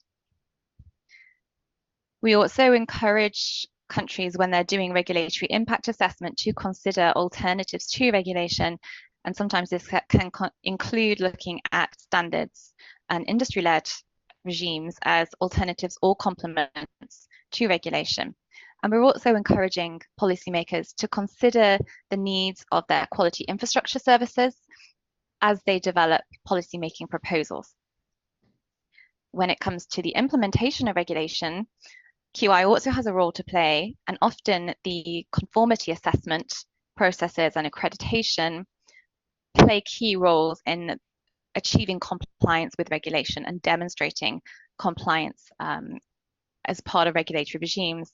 And this can be formalized or and overtly recognized as achieving this standard means you're compliant with the regime, or it can be a voluntary thing. And then monitoring and enforcement is the market surveillance function that feeds into this continuous feedback loop in the policy making cycle.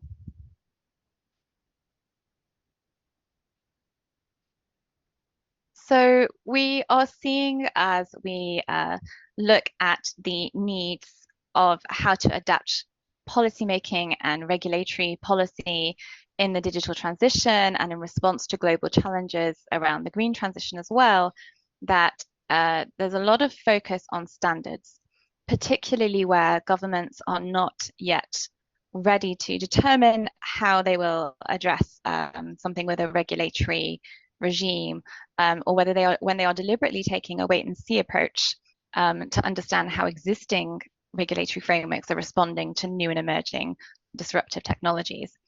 But what often comes first and precedes regulations is standards.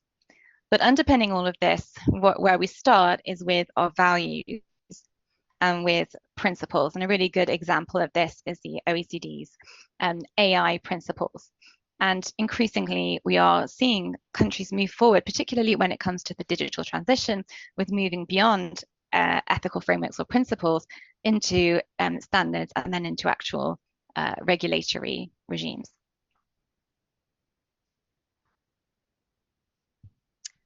And a further area that links in to our work at the OECD via the Regulatory Policy Committee is the impact of standards and the use of standards in varying regulatory models. And this, as this slide shows, it can be done in different ways. So at the bottom of the screen, we have what we like to refer to as the spectrum of regulatory models. So at the far end, you've got command and control, very stringent prescribed regulation. And then at the other end, you have much softer approaches. So voluntary-led approaches or self-regulation, where government is not mandating a regulatory framework at all, or is focusing on information and education. And standards can feed into this in different ways. So they can be directly incorporated in regulation as a mandatory method for compliance, or there can be a presumption of compliance where they are promoted as a recommended means of compliance with a regulation. Or they can remain entirely optional and voluntary. And whether or not the choice of regulatory model is going to depend on a lot of different factors, including the structure, size and organization of the market, and how organized the private sector is. And so now I'd like to pass over to Alberto, who's going to talk about the contents of our report that we published last year in September, and we'll cover in more detail some of the governance issues around quality infrastructure. Alberto, over to you. Thank you so much, Natalie. And I mean, as echoing some of the key points that Natalie just mentioned, at the OECD, we're really interested in this interplay between quality infrastructure, so again, standards, accreditation, metrology, and market surveillance, and policy delivery and the regulatory policy tools. So essentially, how can governments utilize QI to deliver better government services and to regulate better, more efficiently, to allow for innovation, but also keeping safety and trust in all products and services in countries. And so our report was launched last September, and I'm sure many of you were part of this in one way or another. We spent almost a year and a half having conversations with different countries, different types of bodies, authorities, and QI bodies. So for those of you who were part of this, I'm really thankful. And for those of you that are interested in this subject, we're really keen to hear from your experiences and your challenges. And so the report was essentially covering 4 key themes. So the first one, and Natalie already covered some of this, is how does QI support better regulation? And so this speaks about, for instance, the different tools that governments have, such as cost-benefit assessment, public consultations, and some mechanisms of inspections, enforcement tools, and so on, and how can they draw from QI bodies from QI services to improve on their own actions. The second is how can QI tackle global challenges? So if we think about international major challenges such as climate change or the rise of the digital transformation and artificial intelligence, these are policy issues that will not or cannot be addressed by any single country. And so the question that we're addressing in this report is how can QI help countries, governments specifically, in becoming interoperable and in developing tools to cooperate internationally in some of these issues. The third one, and this is the conversation that is more targeted for this session, is how can governments in turn then strengthen the governance of QI? How can governments work better and closely together with QI? How can they address some of the challenges that QI faces? Because of course QI cannot deliver everything. So this is some of the questions that we will be covering in the next few slides. And finally, the question is where to start. And by this, we mean, how can we think about reforming and evolving QI systems in different countries? And for this, we have a very practical and simple tool that we will show you in the next few slides as well. So as you all know, quality infrastructure, there's consensus and a rough agreement of the pillars that make up for quality infrastructure. So we already spoke about that.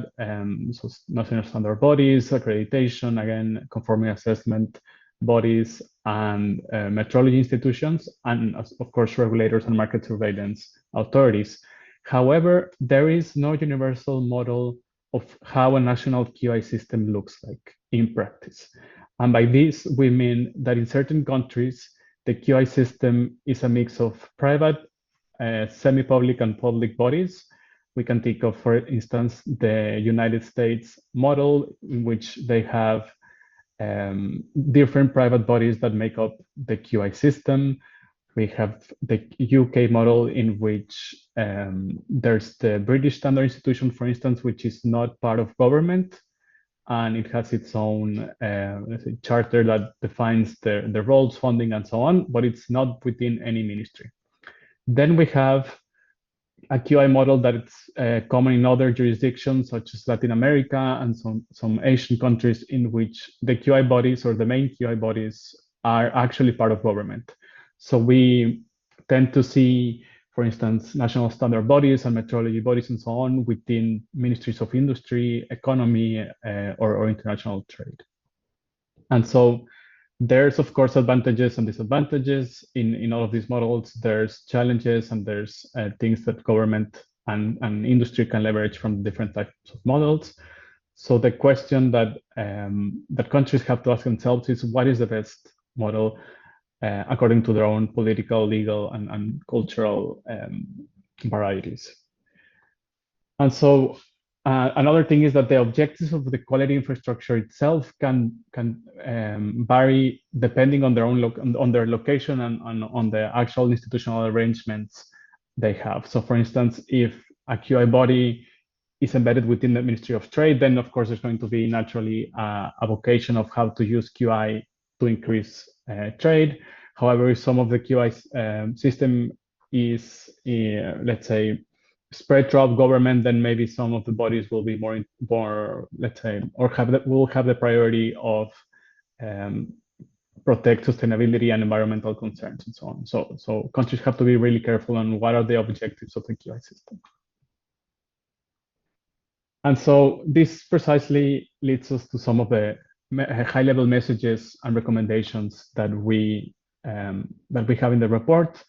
So in terms of governance, the first recommendation that we have is that countries would really benefit from having a high-level quality policy. And this means an explicit mandate for one, what are the objectives of government in developing quality of services and products? So what is the use for quality and for trust in these products?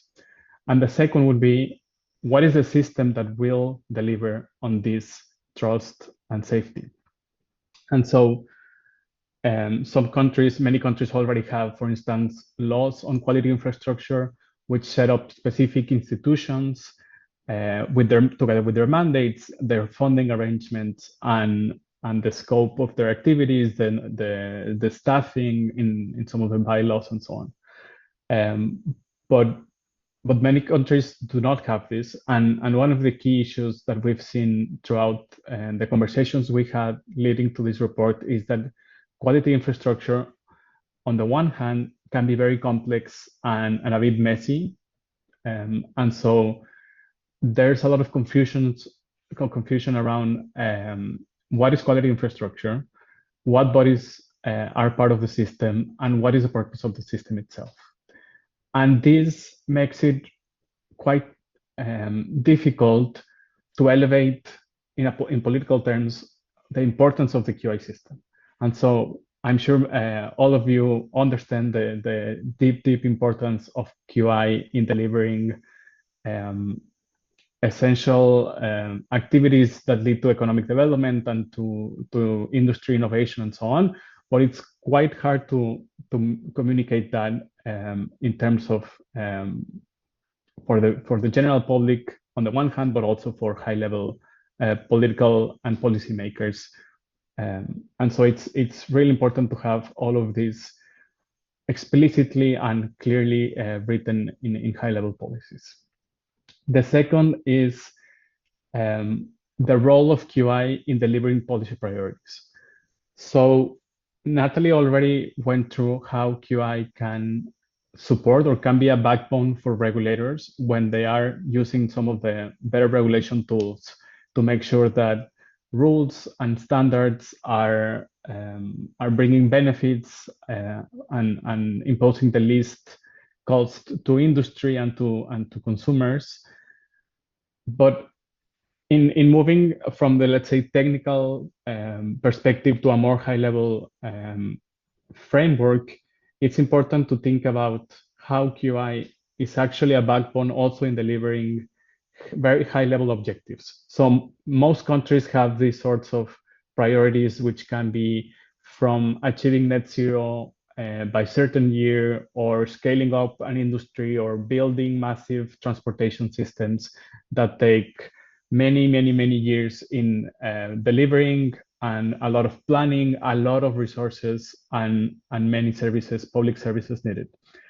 And so one of the key activities that, or one of the key recommendations is that government need to anticipate also in this high-level vision, what are the QI services that we're going to need to deliver on these high-level objectives. And to make it maybe a little bit more concrete, for instance, we can think about the testing laboratories that we would need if we want to scale agricultural exports, for instance, or if we are developing a specific innovative industry, such as digital transformation, what are the types of conformity assessment and advanced compliance bodies that will be able to make sure that all of the electronic systems are in place and functioning and so on. So that the internal market, but also international trade partners can trust our products and services. So the second message that's relevant in terms of governance is the coordination between government and QI bodies. And so going back to the legal institutional arrangements in some countries, again, QI is part of government, sometimes it's outside government. But even when QI is part of government, we've seen in many different countries, in different regions, that there tends to be a disconnection between the policymakers and the officials holding the pen in designing new regulations and the QI bodies. Sometimes there's not enough knowledge of each other, they don't know each other, they don't speak to each other. And so it's really key having these spaces and formal coordination mechanisms to bring QI bodies into policy development. And so again, reiterating Natalie's point of, for instance, when regulators are thinking about setting up new rules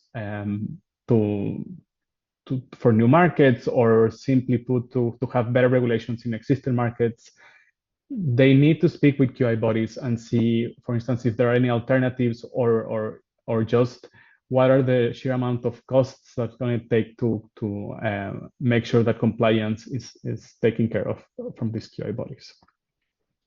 And finally, this issue of increased information ability. There, again, in many countries, we've seen that there's a disconnect between the offices that design regulation and the offices that implement or enforce regulation. And so sometimes there can be some blind spots in terms of, for instance, if an agency is developing new regulation and they don't have enough data or information from key trends in enforcement and compliance, then there might be, again, some blind spots in how they design the regulation. And so if QI body can connect with government and make the most of for instance, digital technologies or other sorts of communication technologies that will that make it easier to share this sort of market surveillance intelligence or results from inspections and so on, then that could lead to better delivery from the side of government. And to finalize, we came up with this practical checklist to improve the QI system and the interactions between QI and government. And so this checklist provides a tool for countries to create more effective and efficient system of standards, measurements, quality assurance, and that it's fit for the future. And so this has 5 steps, and in the report, it actually has a series of specific questions and, let's say, more detailed steps within each one of these, each of these 5 categories, which move from really understanding what is the QI system in your country. So who are the key actors in QI, both in the private and the public space? Who are the regulatory policymakers? Who's enforcing the regulation, and how do they interact in practice? The second question is whether they have common policy objectives. And again, this links back to the idea of how different parts of government have different objectives, and they can actually compete. So we can think about safety on the one hand, and innovation and economic growth on the other.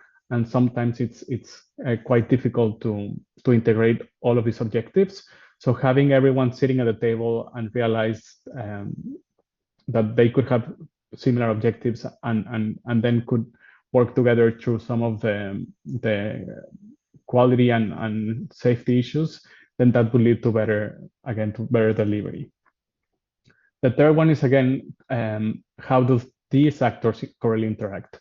Do they have formal or informal spaces? Are they do they sit in each other's boards, for instance? Are they formally part of the policy-making process, the budgeting process, and so on? So mapping all of these interactions and then understanding what are some of the gaps and what could be useful, then it's also quite important in developing a more effective QI system.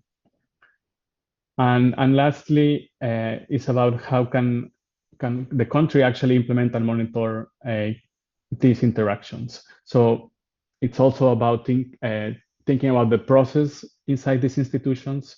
Do they measure their own impact? Are they transparent enough? Are they accountable to the public? Can we trust that can the public trust that these institutions are fit for purpose? And so how can government, after understanding the whole scope of the interactions and the system as a whole, how can they also reform the institutions for continued progress? Thank you so much for having us. I'll give the floor back to Natalie so that she can give a couple of last words. And it was really a pleasure delivering these presentations, and we do look forward to hearing from you. Thank you very much, Alberto. I hope that's been helpful to those of you listening at the conference. Thank you, Alberto, for delivering those insights on governance and QI. In summary, as we mentioned, there is no one size fits all. There is no one universal model, but we are really interested in this topic and are pursuing our work in this area.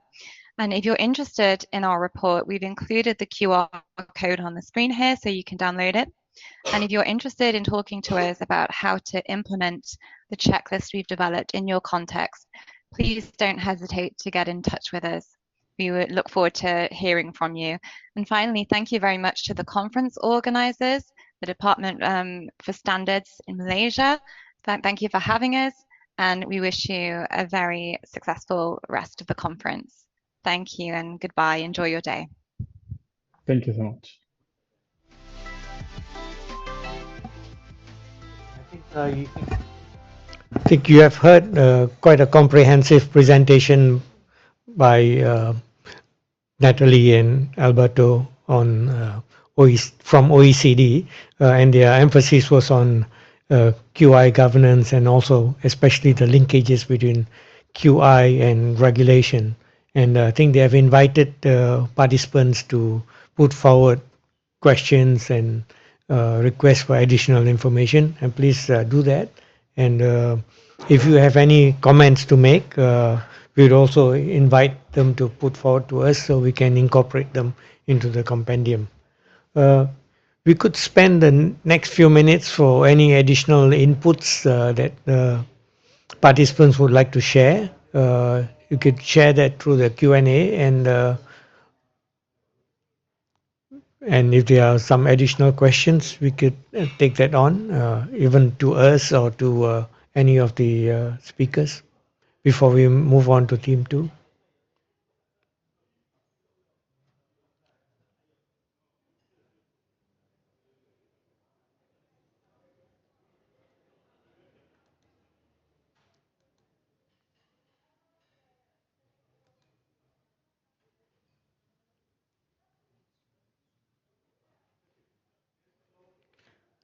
Let's give it a minute or so and see if there are any ผม inputs. เป็นสื่อ Otherwise, มวลช we'll นเพีย move งคน on เดียวใน to ประเทศ theme ไทย 2. ที่ฟันธงลงไปว่า แตงโมเสียชีวิตจากเหตุฆาตกรรมอำพราง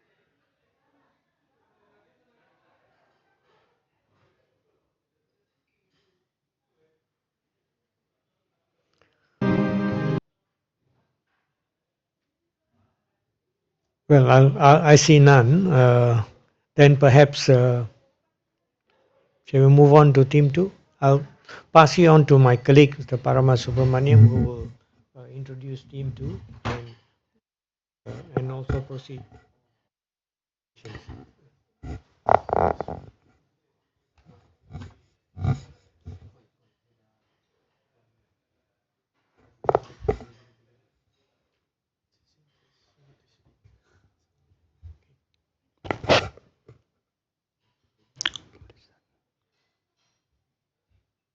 Ready? Hello, I'm Parama Subramaniam and I'll be moderating this session. We are now moving to the second session of this conference, and the theme of this session is enhancing service delivery to all stakeholders. Um, the effectiveness of QI institutions depends on organizational arrangements and processes adopted to deliver the services. APEC member economies have developed unique arrangements to ensure speed, optimization of the use of resources, and quality of services. In this session, the focus is on sharing experiences with practices adopted. We will be listening to 3 speakers during this session, and the first presentation on the theme of enhancing service delivery to all stakeholders will be by Mr. Mohammed Ashir from the Standards Council of Canada. Mr. Ashir is currently and has been since 2020 a senior policy analyst in the International Policy Office of the Standards Council of Canada, which is based in Ottawa. He has over 10 years of expertise in public policy, regulatory affairs, and standardization. He has played a key role in Standards Council of Canada, representing the organization in both domestic and international forums, delivering strategic policy solutions, advancing stakeholder engagement, and strengthening Canada's influence in trade negotiations and global standardization efforts.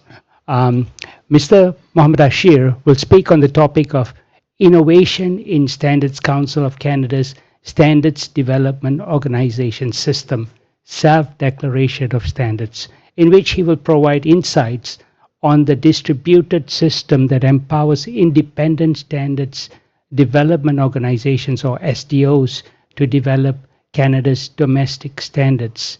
I'd like to invite Mr. Mohammed Ashir to make his presentation now.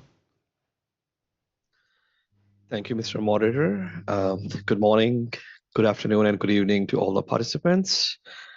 And if I could see my presentation, excellent. Okay. Thank you for having me over. My name is Asher. I'm a senior policy analyst at the Standards Council of Canada, commonly referred as SCC. If you could please move on to the next slide.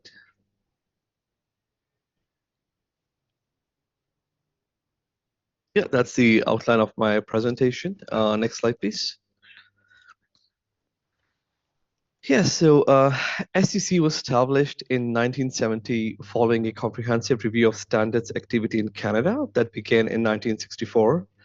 SCC's key function is to coordinate standards activity in Canada as a Crown corporation. We operate within the portfolio of innovation, science, and economic development with a mandate to promote an effective and efficient voluntary standardization system in Canada. Promoting voluntary standardization includes a number of activities, such as promoting the participation of Canadians and public-private sector cooperation in relation to voluntary standardization, coordinating and overseeing the efforts of the persons and organizations involved in the domestic standardization system, fostering quality, performance, and technological innovation in the Canadian goods and services through standards-related activities, and developing standards-related strategies and long-term objectives.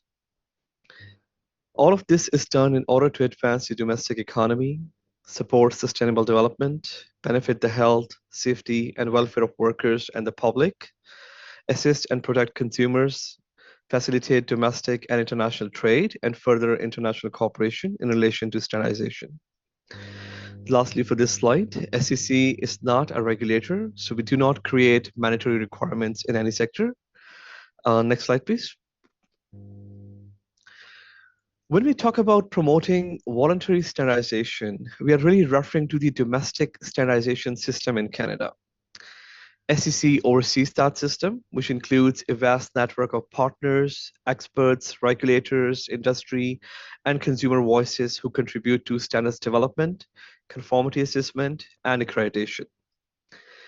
SCC serves as Canada's domestic standards body and also as the only government accreditation body, meaning we facilitate the use of standardization through this entire value chain, from how standards are developed to how products and services are tested, inspected, and certified, and how accreditation is granted. One key point to note is that SEC does not develop standards itself. Instead, we credited standards development organizations that develop standards. SEC sets the requirements and guidelines rooted in internationally recognized principles and ISO and IC standards to ensure these SDOs operate in a transparent, credible, and consensus-based manner. As Canada's domestic standards body, SEC represents Canada's interest on the world stage as a member of ISO, IC, and many regional bodies, and facilitates the participation of over 2,600 technical experts in the technical work of ISO and IC. Presently, Canadian technical experts are involved in 291 ISO committees and 112 IC committees, covering a wide range of technical areas such as health and safety, environment, construction, materials technologies, agriculture and food technology, transport and distribution of goods, electronics, information technology, telecommunications, critical and emerging technologies such as quantum computing and artificial intelligence. Canada holds 18 ISO secretariats and 2 IEC secretariats and over 390 leadership roles, including as chairs, conveners, and project leaders. Next slide, please. As I mentioned on the previous slide, SEC is also an accreditation body and the only government accreditation body that operates 10 accreditation and recognition programs. Under SEC's accreditation program for standard development organizations, SEC accredits SDOs to develop a national standard of Canada, which is called NSC, according to a prescribed process, which I'll explain in the next slide. Likewise, please stay on the previous slide for now. Thank you. Likewise, on the conformity assessment side, which is the process of providing independent third-party evaluations to ensure compliance that a product, service, system, or organization meets specified standards, SEC credits organizations that perform this work, such as testing bodies, inspection bodies, and certification bodies, collectively referred to as conformity assessment bodies. SEC's role in the system is to verify their competency, impartiality, and reliability. So essentially, SEC checks the checkers, and this oversight helps build trust both domestically and internationally. These accreditation and recognition programs help ensure that conformity assessment bodies and standard development organizations are valid by rigorously testing their management systems and operational rigor.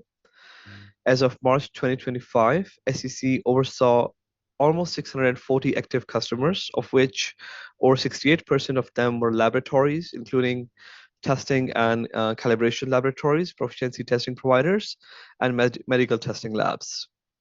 On this slide, I've also included a link to SEC's website. It provides information on all of SEC's accreditation programs, including the program scope, the list of accredited bodies to date, and SEC's requirement for the programs. And now we can move to the next slide, please.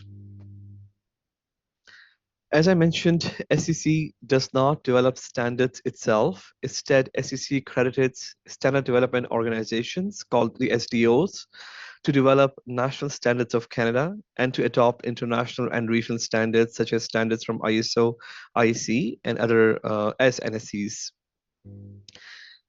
NSCs are trusted because they are developed under an accredited development process. The requirement for this accreditation program for SDOs are included in the document called Requirements and Guidelines for the Accreditation of Standard Development Organizations.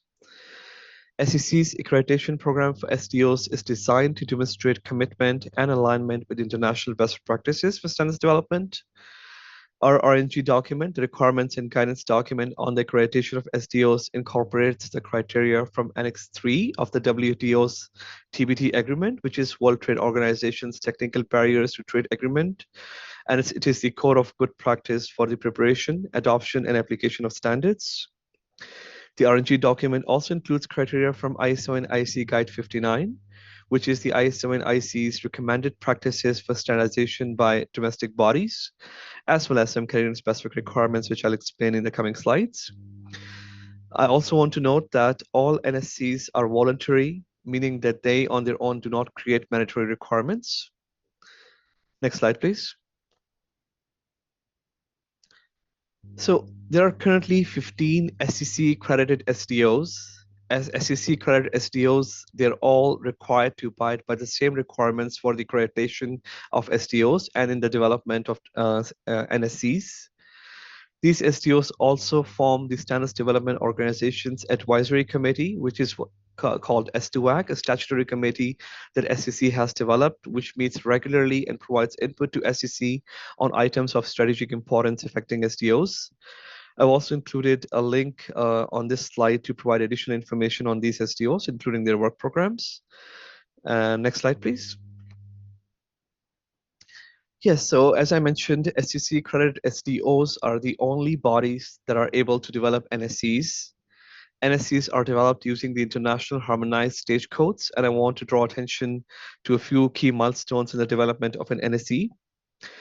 As you can see, at the beginning of development process of a new NSC, SDOs must identify the strategic need for a standard by consulting with key stakeholders. And this ensures that new NSCs developed are applicable and needed within the Canadian context.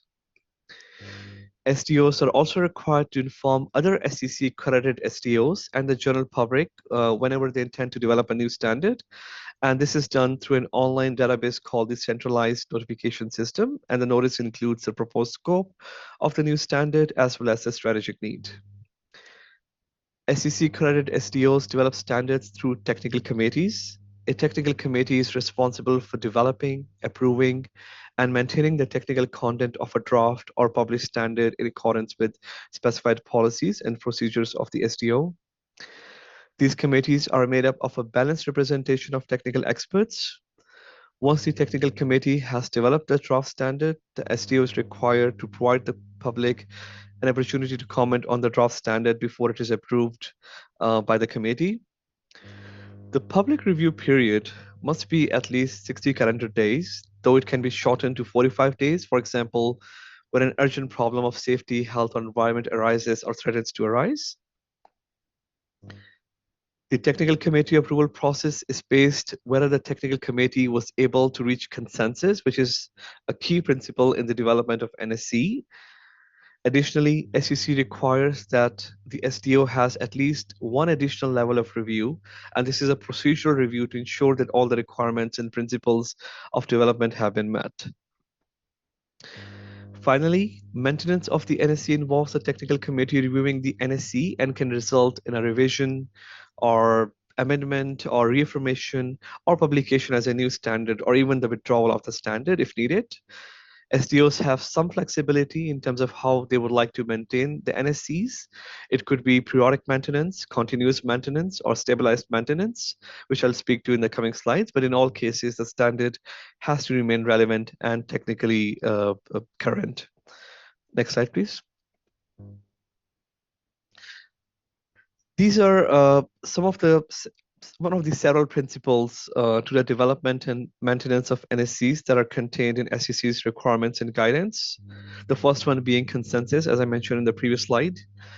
SDOs must provide a process to achieve consensus in the development of standards under SEC's accreditation.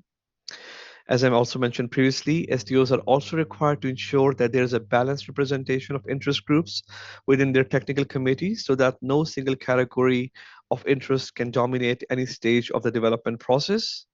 And interest categories can be general interests, producers, regulators, end users, etc. There is also a key principle to avoid duplication. The SDOs have to make every effort to avoid duplication or overlap with the work of other SEC accredited SDOs as well as international and regional SDOs. And how do they do that is basically to help avoid duplication within Canada, SEC created the centralized notification system, which is hosted on SEC's website. This is a system that informs SEC accredited SDOs and members of the public of new work within the standardization system. This centralized notification system is used to inform not only when SDO has decided to develop a new standard, but during the maintenance of a standard too, such as when the SDO is undertaking a new addition, reaffirmation, or even pursuing to withdraw a standard. When it appears that two SDOs are duplicating work, SEC has a duplication resolution mechanism that guides the SDOs to resolving the possible duplication. This involves an SEC-facilitated discussion between the affected SDOs to reach a timely outcome that is responsive to domestic stakeholders' needs. SDOs are also required to look internationally and regionally first before developing a new standard.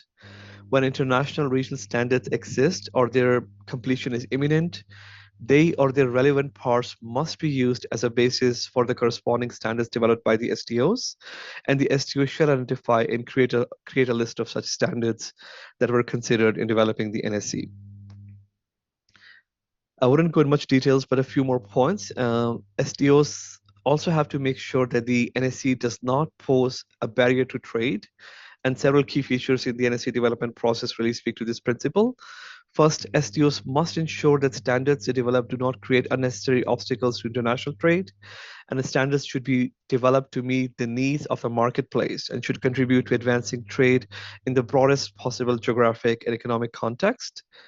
In addition, SEC has requirements to ensure that the requirement of NSCs are expressed in terms of performance rather than design or other descriptive characteristics. The SDOs are also required to ensure that standards are not developed to discriminate among products based on their places of origin. And as previously mentioned, SDOs need to look internationally and regionally first to avoid duplication and to use international and regional standards wherever appropriate and applicable. And they're also required to accept the WTO's TBT Agreement Annex 3, which is Code of Good Practice. Next slide, please. This slide gives a snapshot of NSCs in Canada. You could see as of March 2025, there were 3,491 active standards published under SEC's accreditation. The last bar for fiscal year 24-25, which ended actually last March 2025, you could see there are 63% of the NSCs were actually adoption of international standards. And to give a sense of the activity, what happened that happened the same fiscal year, SEC approved 242 national standards of Canada in the year leading to March 2025, of which almost 16% were adoptions of international standards. Next slide, please. Another way to look at the NSC catalog in Canada is by the International Classification for Standards, also known as ICS code. SEC accredited SDOs are required to include the classification relevant to the subject matter of the standard using the ICS code throughout the development process. As you can see, it shows the majority of standards under SEC accreditation are developed for the following ICS codes that include electronics, information technology, and telecommunications, representing just over 36% of the standards under SEC's accreditation.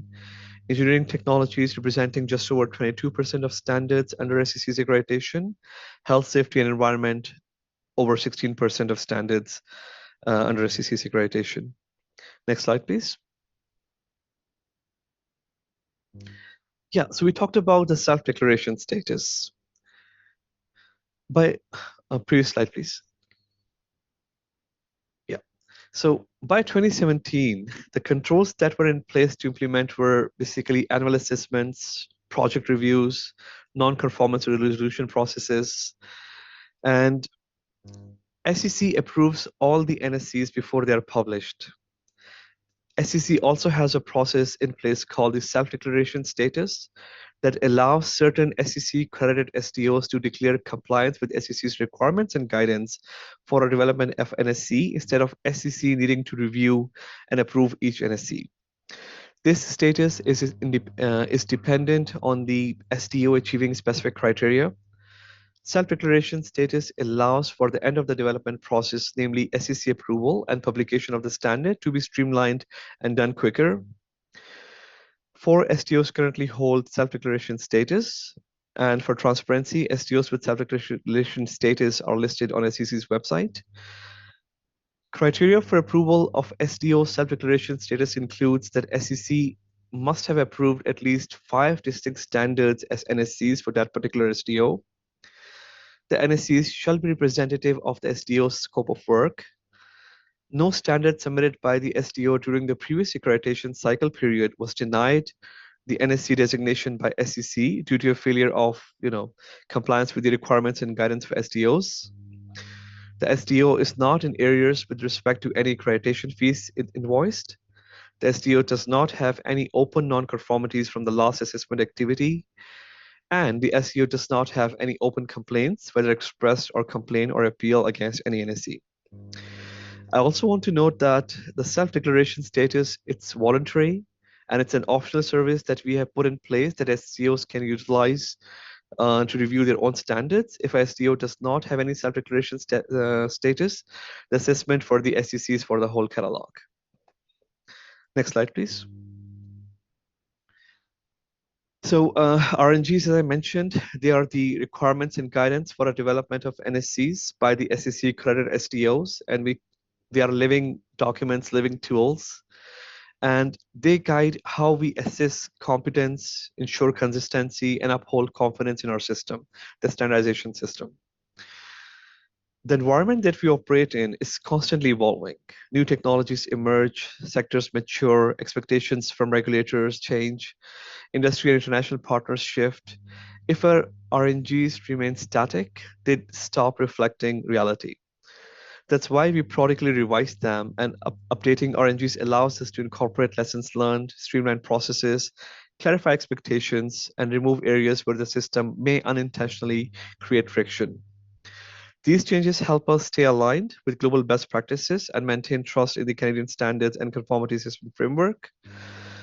In March 2025, last year, we conducted a review of our RNG's document, engaging SEC accredited SDOs through the Standard Development Organization's Advisory Committee, S2AC. This exercise led to the development, basically introduction of new requirements and updates to some of the existing ones, ensuring our RNGs remain current, clear, and aligned with evolving needs. I'll walk you through some of these requirements that we have embedded in the new RNGs. One of which is the gender responsive standards. It's a new requirement added to ensure gender considerations are included in the development process of the domestic standards of Canada, so they can meet the safety requirements of the whole population and not just men or single strata. The second update is use of guides. The use of guides, it's a new requirement to ensure that relevant subject matter guidance is systematically considered during the development of domestic standards of Canada, or NSCs. As the standards landscape becomes more complex and increasingly cross-cutting, developing standard in isolation may not produce the strongest outcomes. This requirement aligns with international best practices. For example, ISO requires its committees to consider ISO Guide 82 on sustainability and ISO Guide 84 on climate change wherever applicable. Other guides such as ISO and IC Guide 71 on accessibility also provides important cross-cutting considerations. The next requirement is RNG stands for requirements and guidelines. These are the documents that provide the requirements and guidelines for a development of NSCs, the National Standards of Canada, as well as for the accreditation of SEC accredited standard development organizations, SDOs. And I'm sorry if I haven't seen more questions, but this one just popped up, so I was able to answer it. There's also a requirement to add and transfer the policy of mandatory participation in S2AC, as I mentioned previously. S2AC is the Standard Development Organization Advisory Committee. It's outlined in the SEC Act and in the RNG's SDO accreditation as well. This ensures that SDOs are clear on their responsibility and the system continues to be strengthened. We also updated the technical committee approval process. This added flexibility is only for the joint Canada-US standards only. So the rigor of the approval of the technical content of NSCs remains as is. However, limited flexibility for joint Canada-US standards only is being introduced to help facilitate the Canada-US standards. Before this update, the only voting rule for approving a draft standard by a technical committee was based on a simple majority of eligible voters voting yes. So what changed in 2025 update is that the addition of a new voting option or new voting rule specifically for the joint US standards. If I sum it up, the voting rules for normal standards are 50% majority, which is simple majority. So if more than 50% of the members who are eligible to vote cast their votes as affirmative, and what changed is basically for the joint Canada-US standards, more than 50% of the members who are eligible to vote cast a vote, including abstentions, and a minimum of those 2/3 casted votes are affirmative, but that does not include abstentions. Maintenance requirements were also updated, as I mentioned previously. The requirements to complete the review and publication to ensure NSCs remain technically current is extended to a maximum of 8 years, and this extended cycle aligns to international best practices. To note, the prescribed requirement offers other options such as continuous maintenance, allowing STOs to utilize the most suitable option that meets the needs of interested parties, extended option for periodic maintenance, and stabilized option and continuous options. At the ISO, by the 5-year mark, you need to determine what your development activity is going to be. And then you have 2 to 3 years to track back to actually implement that development activity. So to align with that a little more closely, SEC extended the 5-year mark to the 8-year mark. So previously you had to initiate and complete the development activity by the 5-year mark, but now you have extended period, which is 8 years. Continuous maintenance is for subjects that change more frequently. For example, health and safety related standards. Through continuous maintenance, SDOs can keep their standards up to date. Some SDOs choose to use continuous maintenance instead of a periodic maintenance. So they're kind of updating it a little bit more regularly than the usual periodic option. And then we have the flip side, which is stabilized maintenance, because some standards do not need to change. Even 5 or 8 years is too frequent for that. For example, when we are dealing with subjects that have mature content or mature technology, for example, the tread-on screws that's been established and hasn't changed in however many years and unlikely to change in the future. So for us to force them to review the standard every 5 years and now, even 8 years is not an efficient use of people's time or resources, because it's something that's been well established and has not changed for a very long time. So there are 3 maintenance options to choose from when it comes to doing the maintenance. And next slide, please. Okay, so as I mentioned, all standards in Canada are voluntary by nature, though these voluntary standards can be incorporated by reference in the technical regulation created by various government ministries in Canada. A standard that is incorporated by reference forms part of the technical regulation's mandatory requirements. By incorporating specific standards by reference, regulators are able to make use of the existing knowledge and expertise in Canada's extensive standardization system to efficiently and cost-effectively advance regulatory objectives. Excuse me. In March 2025, there were over 1,500 references to standards in 143 regulations. And next slide, please. So this practice of incorporation by reference is not limited to voluntary domestic standards of Canada only. Ministries are also able to incorporate by reference voluntary international standards and voluntary standards from other economies, such as the US, the UK, etc. Regulators in Canada use relevant international standards where they exist or their completion is imminent as the basis for their technical regulations, except when international standards would be an ineffective or inappropriate means of fulfilling the legitimate objective pursued. And a good example in Canada of why international standard may not be used is due to the wide topography and the climatic and geographical reasons. For example, standards for buildings or permafrost foundations and for snow loads, etc. In addition, regulators in Canada seek to ensure that the voluntary standards they reference in technical regulations, they meet and abide to the WTO 6 principles for international standards. And last slide, please. Okay, thank you very much for having me. I'm happy to take questions now or later, or even intersessionally in writing as appropriate.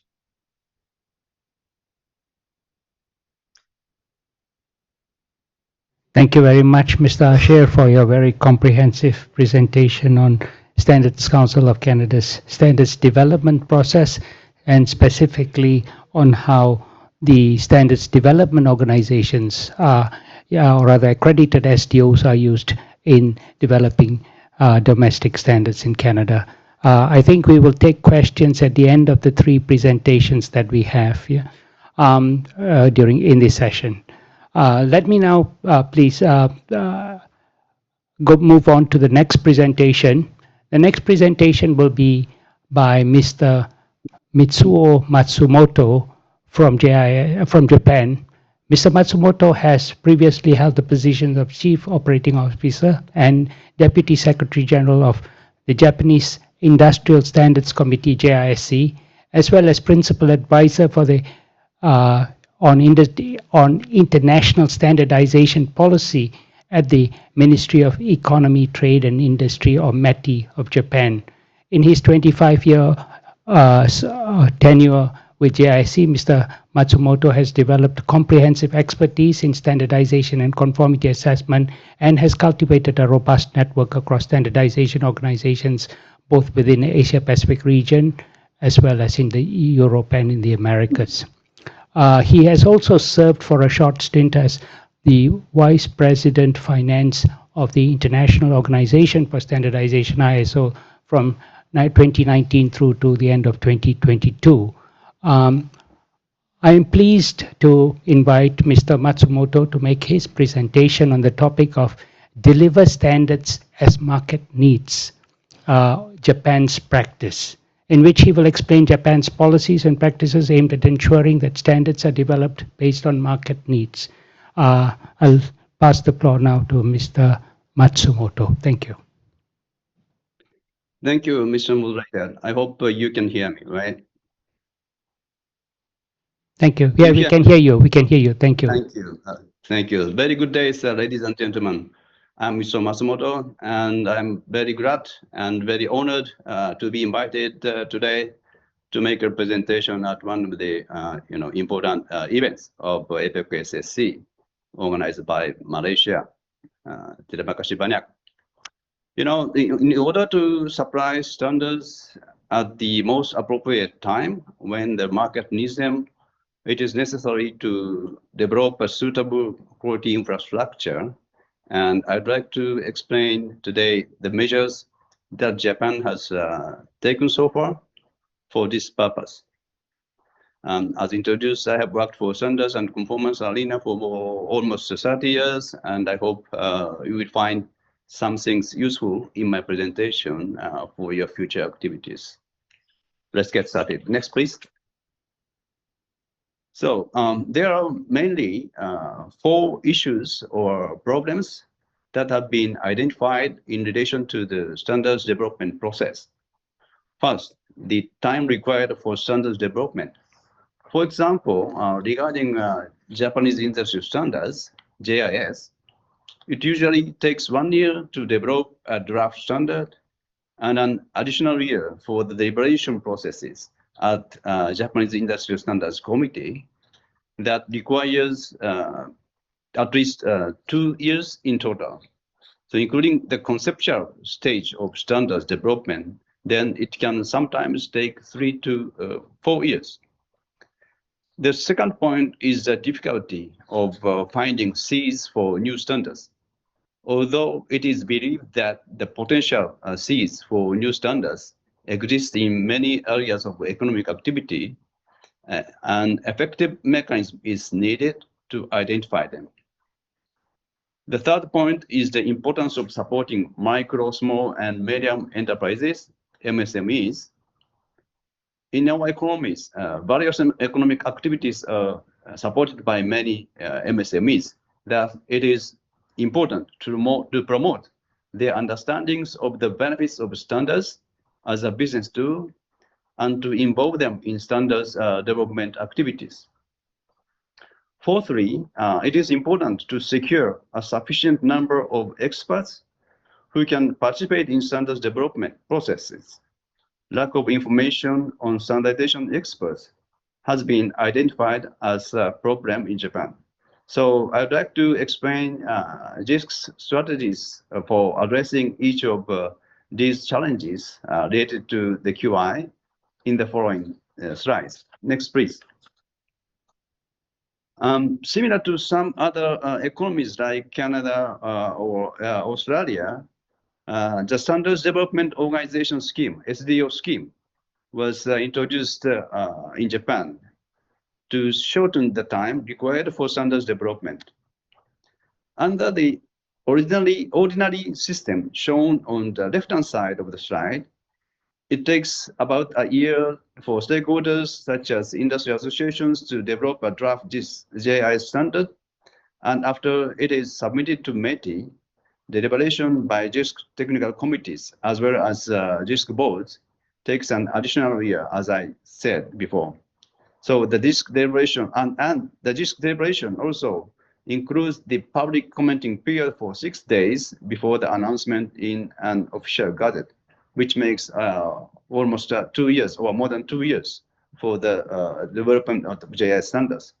But under the SDO scheme introduced recently, SDOs that meet certain criteria are accredited by METI, and they are allowed not only to develop draft GIS standards, but also to conduct deliberations of the draft GIS standards through procedures equivalent to the JISC committee.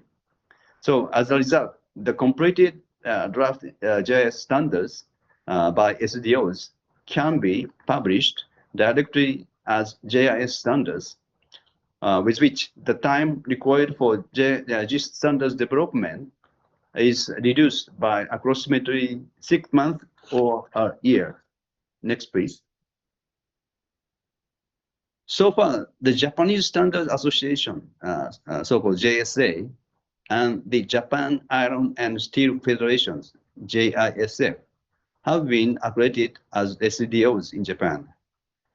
In the fiscal year 2024, 2,806 JIS standards have been announced in the official gazette, of which approximately 23% or 527 GIS standards have gone through the SDO scheme. The total number of GIS standards recently is approximately 11,000, while GIS standards under the scopes of the 2 SDOs currently account for around 35%. JISC is now aiming for this ratio to reach about 70% over the next 5 years, according to their standardization strategy, which means in the coming future, almost 70% of GIS standards will be handled by the accredited SDOs. Next, please. As for the second issue, to identify the seeds for new standards, so-called New Market Creation Standardization Scheme was introduced. Traditionally, as shown on the above side of the slide, new standardization topics were proposed by existing industrial associations, and the development of GIS and either the ISO or IEC draft standards were carried out by them. However, this is, so to speak, a kind of bureaucratic process and is not well suited to the development of standards for innovative technologies or products from startups and or small business venture companies. Thus, their standardization seeds have not often come to the forefront. So the new market creation standardization scheme was created to highlight such overlooked standardization seeds. Startups or small business ventures with innovative technologies or products can use this scheme to directly develop GIS standards or ISO IEC standards for their technologies or products without approaching existing industrial associations or others. Companies can either request support directly from JSA or request support from JSA through a standardization partner organization. For standard development projects authorized by JISC, a new technical committee would be then established, and these projects will then become GIS or ISO IEC standards. Next, please. Thank you. I would like to explain the standardization partnership scheme, which plays an important role in the new market creation standardization scheme. There are currently 197 partner organizations throughout Japan. They include local government agencies, local banks, industry promotion organizations, universities and colleges, as well as research institutes. located in a local area. Such partner organizations exist throughout Japan, and they regularly interact in various ways with the MSMEs, which have usually several potential standardization seats. So the purpose of the standardization partnership scheme is to uncover or discover such standardization seeds possessed by MSMEs through their partner organizations. To achieve this, it is first necessary for the people working at the partner organizations to understand the benefits of standardization, and for this purpose, JSA, a Japanese Standard Association, will provide relevant information and training or other support to the partner organizations. Staffs from the partner organizations who have undergone such training would then identify information about potential standardization Cs through meetings or discussions with MSMEs. Thereafter, in response to requests from MSMEs, such information will be shared with the JSA, and advices on standardization strategy would be provided by JSA's standardization advisors directly to those companies or MSMEs to initiate their standardization activities. Next, please. Next, please. Thank you. The table on the slide shows the number of authorized standardization projects in each year under the new market creation standardization scheme. So far, 63 projects in total have been authorized. And those pictures or photos are the examples of such projects being completed with development of new GIS standards. Next, please. In order for MSMEs to recognize the importance of standardization, it is necessary to show the specific economic benefit of standardization. This slide is a case study compiled by JISC on the economic benefits of participating in standardization activities. It doesn't show kind of monetary benefits, but those companies reported said their sales increased for 1.4 to 4 times more as a result of development of new standards for their products, with which they were able to also demonstrate the better performance and or the reliability of their products. Next, please. By demonstrating better performance and reliability of their products or services, companies can also show the good business images of their brand to the customers. This is called company branding, and standardization is recognized as one of the effective business tools for the company branding. And when you incorporate IP tools, intellectual property tools, such as patent or trademark, competitiveness of your products or services in the market will be further strengthened. So you can introduce your patent in a standard, or you can combine standard and trademark to highlight the feature of your product or service. Of course, you can use certification scheme for the company branding as well. In this sense, IP-related schemes could be an integral part of the QI. Next, please. This is one of the example. Blu-ray disc is the example of successful combination of standards and IP tools. ISO IC 30190 standard for the Blu-ray disc was developed with standard essential patents being incorporated into the standard. And subsequently, Blu-ray disc industries registered a trademark to promote the application of Blu-ray discs to various digital equipment. And usage of the trademark logo was managed through a specific mechanism, which resulted in establishing a successful brand image of member companies. Next, please. So recognizing the importance of IP tools for standardization, the Japanese government decided to revise the patent attorney law to encourage patent attorneys to be involved in standardization activities.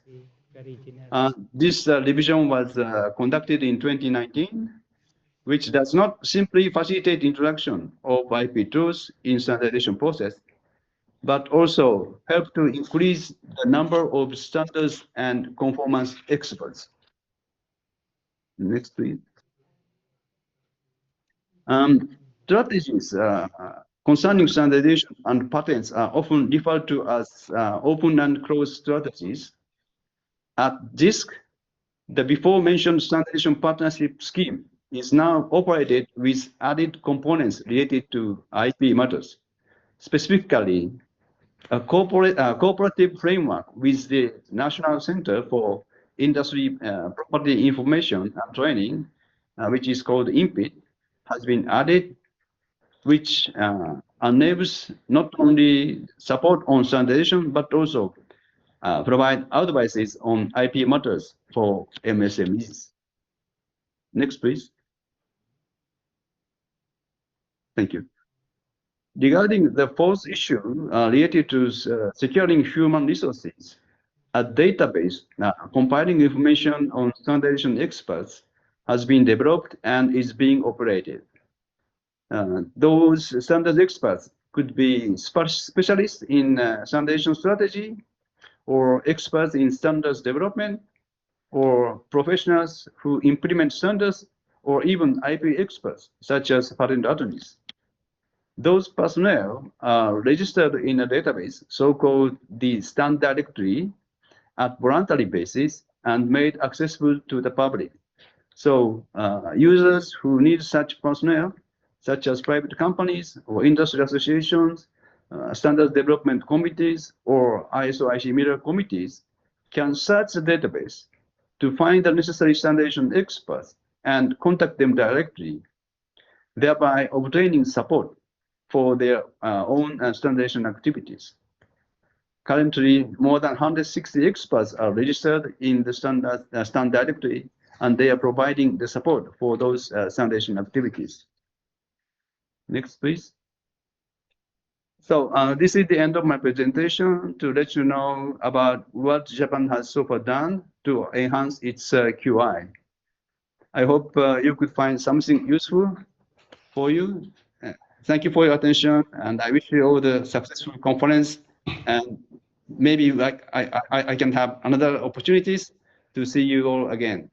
Thank you. Terima kasih.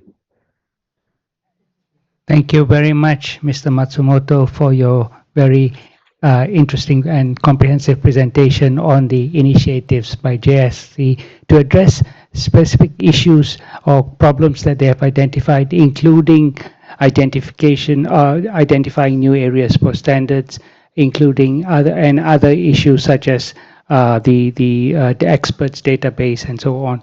So you have actually provided a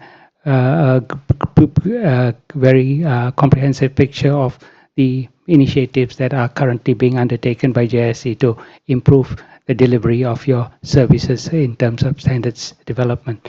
Now I would like to move on to the next presenter in this session, which is still on the theme of delivery of service delivery to all stakeholders, or enhancing service delivery to all stakeholders. We will now move to the next presenter, Mr. Andri Gandhi from BSN Indonesia. Mr. Andri Gandhi is currently a standardization analyst in the Directorate of Implementation System for Standards and Conformity Assessment at Badan Standardisasi Nasional BSN, which is the standardization agency of Indonesia. He has a bachelor's degree in agricultural technology and a master's degree in industrial engineering. Mr. Gandhi has more than 10 years of experience in implementing standards in Indonesia, and as part of his professional development, he has completed numerous trainings and certifications, both domestically and internationally, in various areas such as ISO management systems, conformity assessments, and so on. I'm pleased to invite Mr. Gandhi to make his presentation and elaborate on how Indonesia's policy on standardization strategy ensures that the needs of all stakeholders are served. So I'd like to now invite Mr. Gandhi to make his presentation.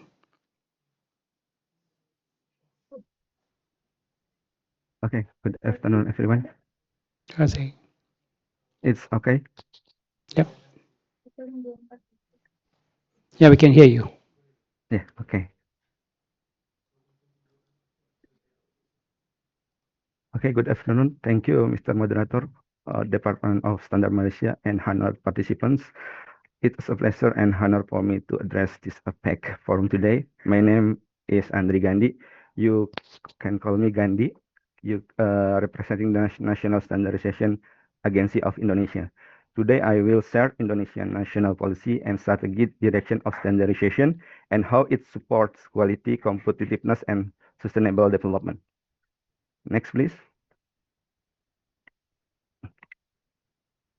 Allow me to briefly introduce the National Standardization Agency of Indonesia, or BSN.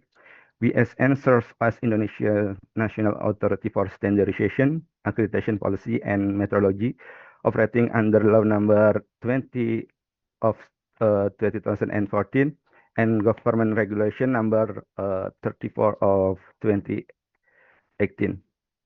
In practice, BSN performs three key national roles as the national standard body developing Indonesian national standard, or SNI, as the authority responsible for accreditation policy implemented through the National Accreditation Committee and the National Metrology Institute ensure measurement traceability to international system.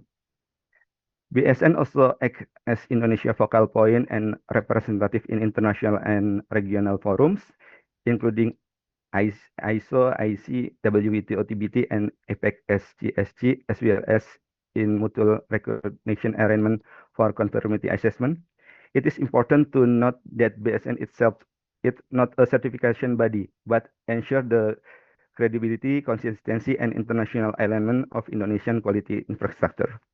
Next, please. The core of objective of standardization and conformity assessment in Indonesia. The first, they serve as instrument to improve quality assurance, product efficiency, competitiveness, and overall business capacity. Second, standardization and conformity assessment play a vital role in protecting consumers, business, workers, and the wider community, particularly in relation to occupational health and safety. Third, they contribute directly to trade facilitation, both domestically and internationally, by reducing uncertainty and building trust in product and services. These objectives are clearly mandated under Law Number 20 of 2014, which recognize standardization and conformity assessment as key tool to enhance quality, facilitate trade transaction, and promote fair and transparent competition. Why is standardization important for Indonesia? Standardization serves as instrument to improve quality, increase production efficiency, facilitate trade, and ensure fair competition. Next slide, please.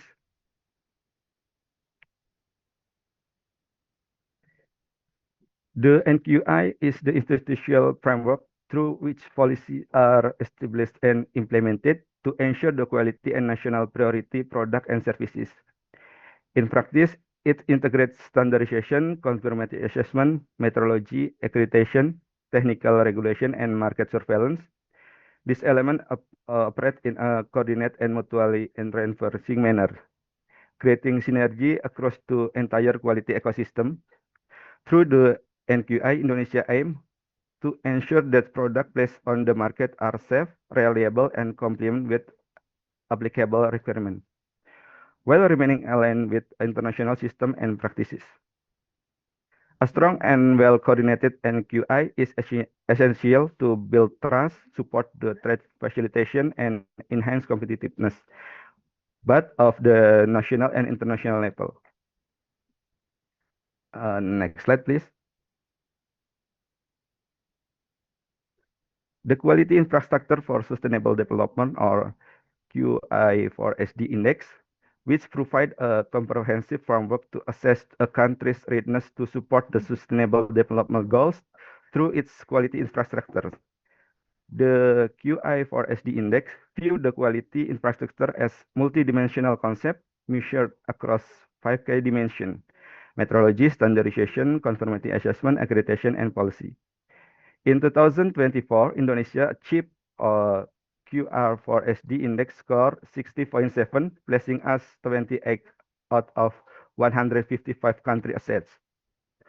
This result reflects solid progress in strengthening our national quality infrastructure, while also highlighting areas where continued improvement and international cooperation remain important. For Indonesia, the QI4SD index serves not only as benchmarking tool, but also as a policy reference to guide future reform and capacity building effort in line with APEC priorities and the SDGs. Next slide. SNI may be applied on either a mandatory and or on voluntary basis. Voluntary SNI, established by head of National Standardization Agency, can be adopted by any product or services provider as tool to enhance quality, competitiveness, and market confidence. Mandatory SNI are stipulated through ministerial or governmental regulations, particularly where there are considerations related to safety, security, environmental protection, or the other national interests. In such cases, compliance is legally enforceable.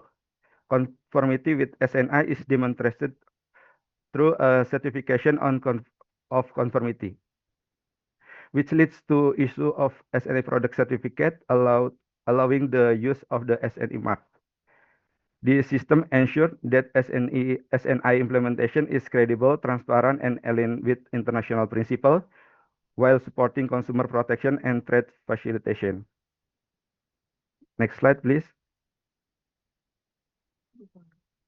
The result of Indonesian standardization activities reflect in the current number of active Indonesian National Standard or SNI. As November 2025, Indonesia has over 10,000 active SNI, covering a wide range economic sectors. The large share is in the material technology, followed by agriculture and food technology and process engineering technology. We also maintain a significant number of standards in areas such as healthy, safety, and environment, as well as electronic and information technology, which are increasingly important in today's digital and sustainable economy. This distribution demonstrates that Indonesian standardization efforts are demand-driven, supporting national development priorities while remaining aligned with international standards and market needs. Overall, this result highlights the role of SNI in strengthening quality, supporting industry, and facilitating trade, both domestically and internationally. Next slide, please. Indonesian national standards that are regulated as mandatory based on technical regulation issued by relevant government institutions. In total, there are 312 regulated SNI, with the large number issued by Ministry of Industry, followed by Ministry of Energy and Mineral Resources and Ministry of Public Works and Housing. These mandatory standards are applied in sectors where safety, security, health, environment protection, and public interest are key considerations.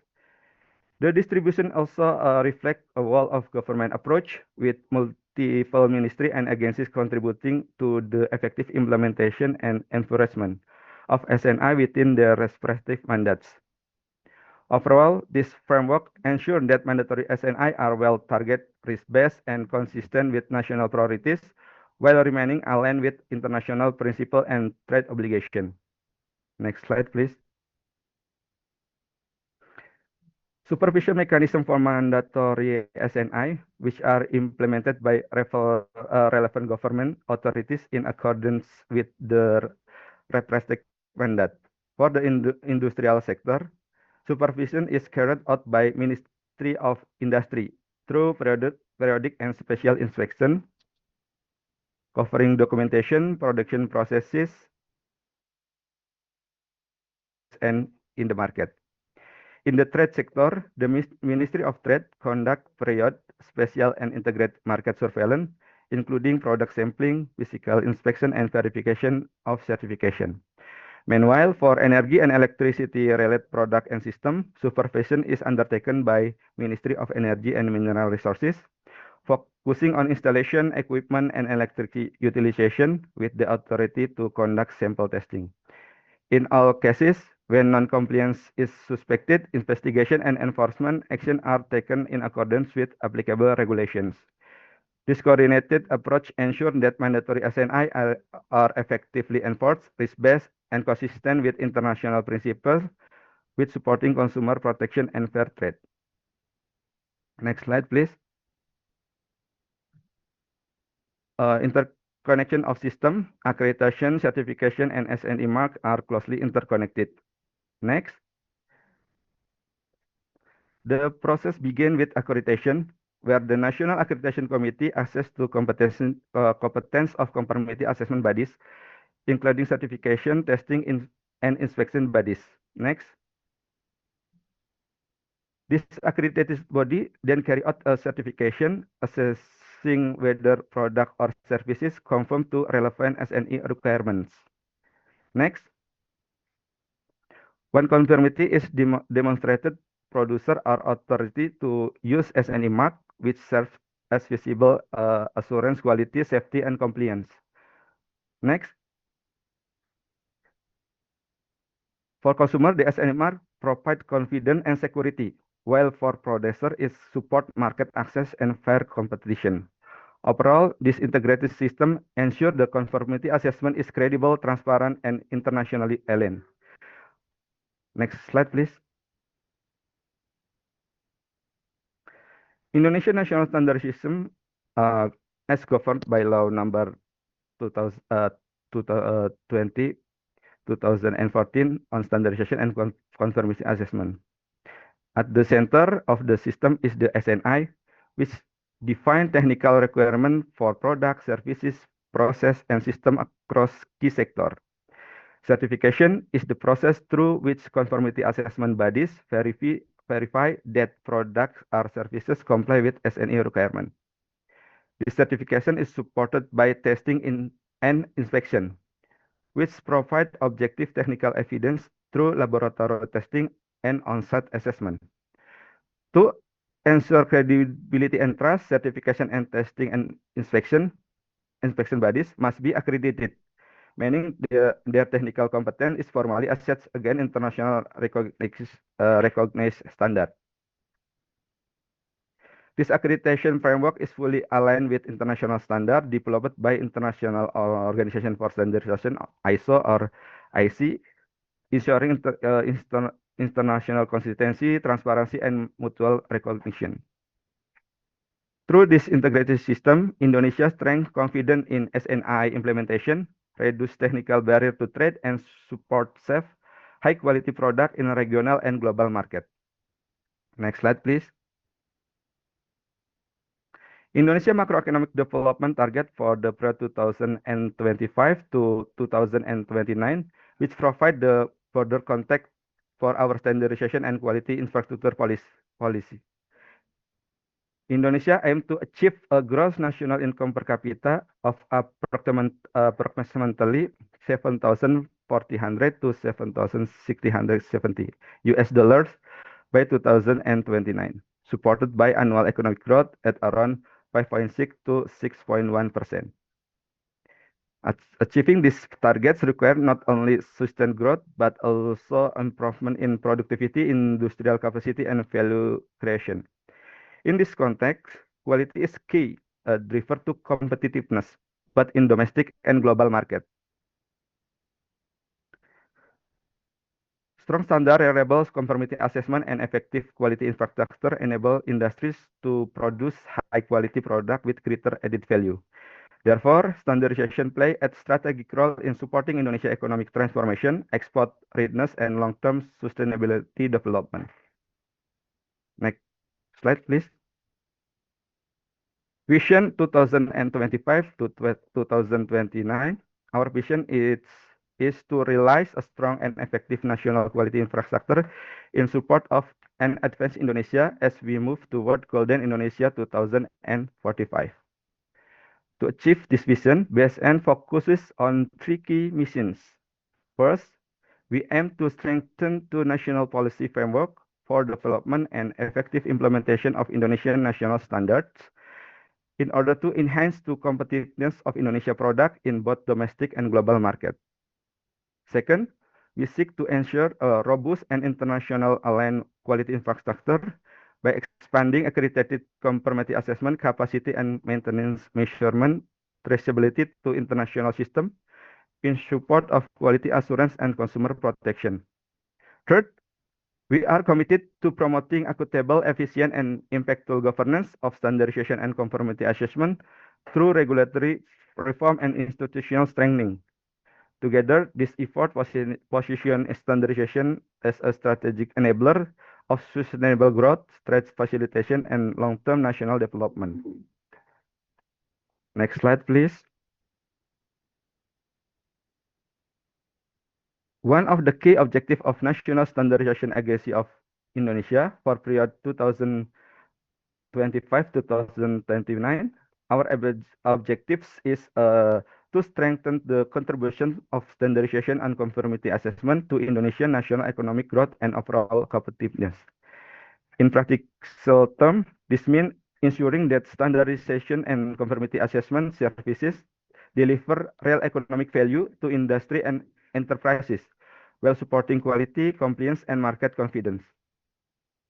To meet this impact, we use clear and measurable indicators, including the growth in the revenue generated by conformity assessment bodies from services provided to enterprises.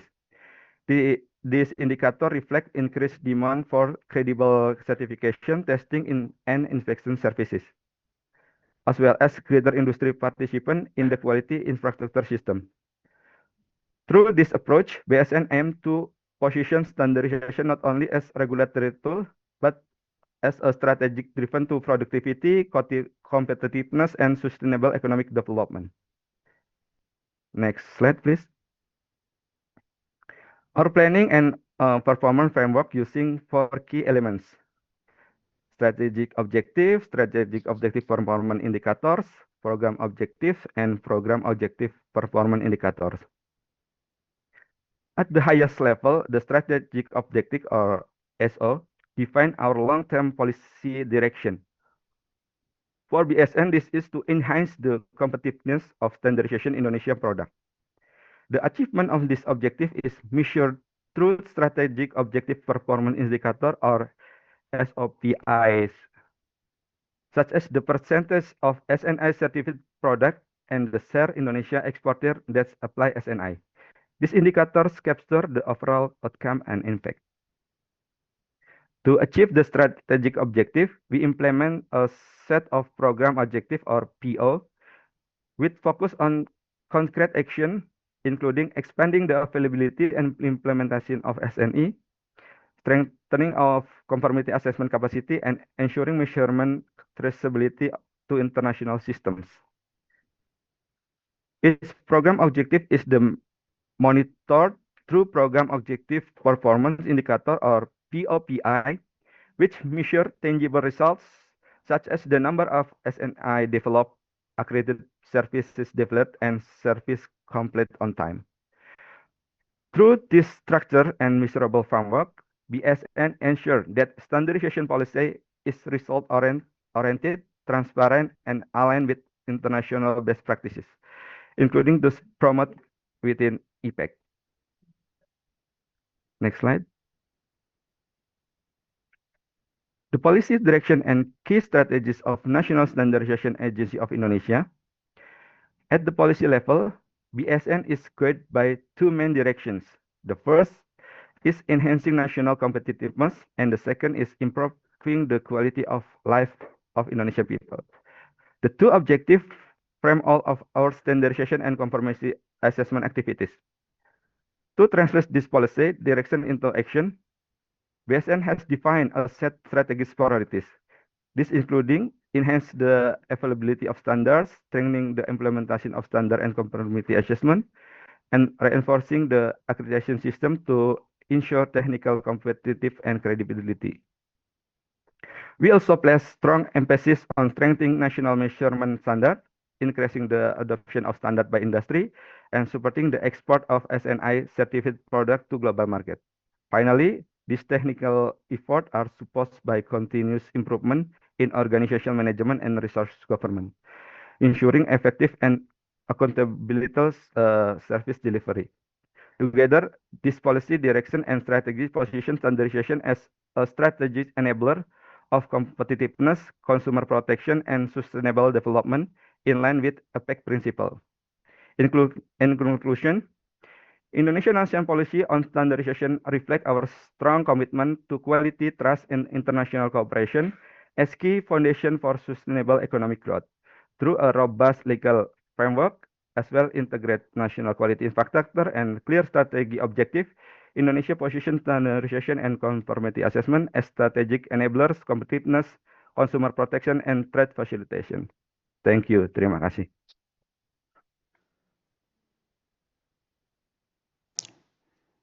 Thank you very much, Mr. Andre Gandhi, for elaborating on how Indonesia's standardization strategy is aimed at optimizing the delivery of QI services to all stakeholders and also ensuring that the policy goals of the economy are met. Now we've come to the question and answer session for this theme. We have had three presenters, Mr. Muhammad Ashir, Mr. Matsumoto, and Mr. Gandhi in this session. I understand that Mr. Matsumoto has got to leave shortly. So I think there are questions in the chat box. So we would like to first request Mr. Matsumoto to respond to any questions that are directed to him before we proceed to the other speakers. Mr. Matsumoto, because I understand you have to leave shortly. So let's look at the questions that are directed to Mr. Matsumoto. Mr. Matsumoto, please. Yes, I can see that. Thank you. Thank you for considering my schedule. As for the first question about whether there is a mechanism for compensation in the standard electricity scheme, as far as I know, there's no specific, I can say, mechanisms stipulated in that scheme. So it's totally up to the organization approaching to the experts and that specific experts whether they have they form the kind of contract to get some compensation or not. So it's I understand it's totally up to them. I hope my understanding is correct, but if not, I will provide you the correct answers later under my and after I confirm that I confirm it. Okay. Thank you. So as for the second question about the successful model of IP use in standards, yes, there are several of them. The Blu-ray standards I explained is one of them, and another the popular item is a kind of is a QR code for which was developed by the Japanese company. Again, they have incorporated IP matters in the development of QR code standards. The challenges is how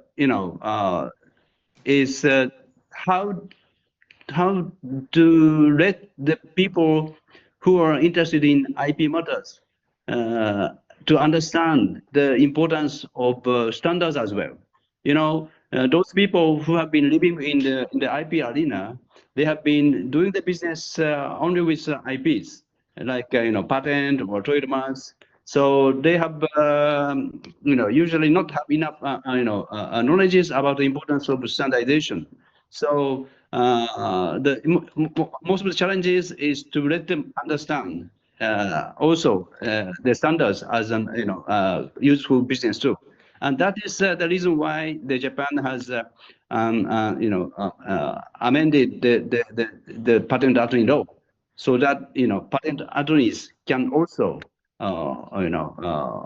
try to, can also facilitate the such understandings among those business people who have been doing the businesses with IP arena. So that is my answers for the questions. Thank you. Thank you very much, Mr. Matsumoto, for responding to the questions that were posed. And I'd like to thank you also for your presentation, if you have to leave before the end of the session. Okay, now, sorry? I heard that they will have organizers want to take photos first. No? Oh, you want to do that? Okay, fine. Before I leave. Okay, sure. We'll do that.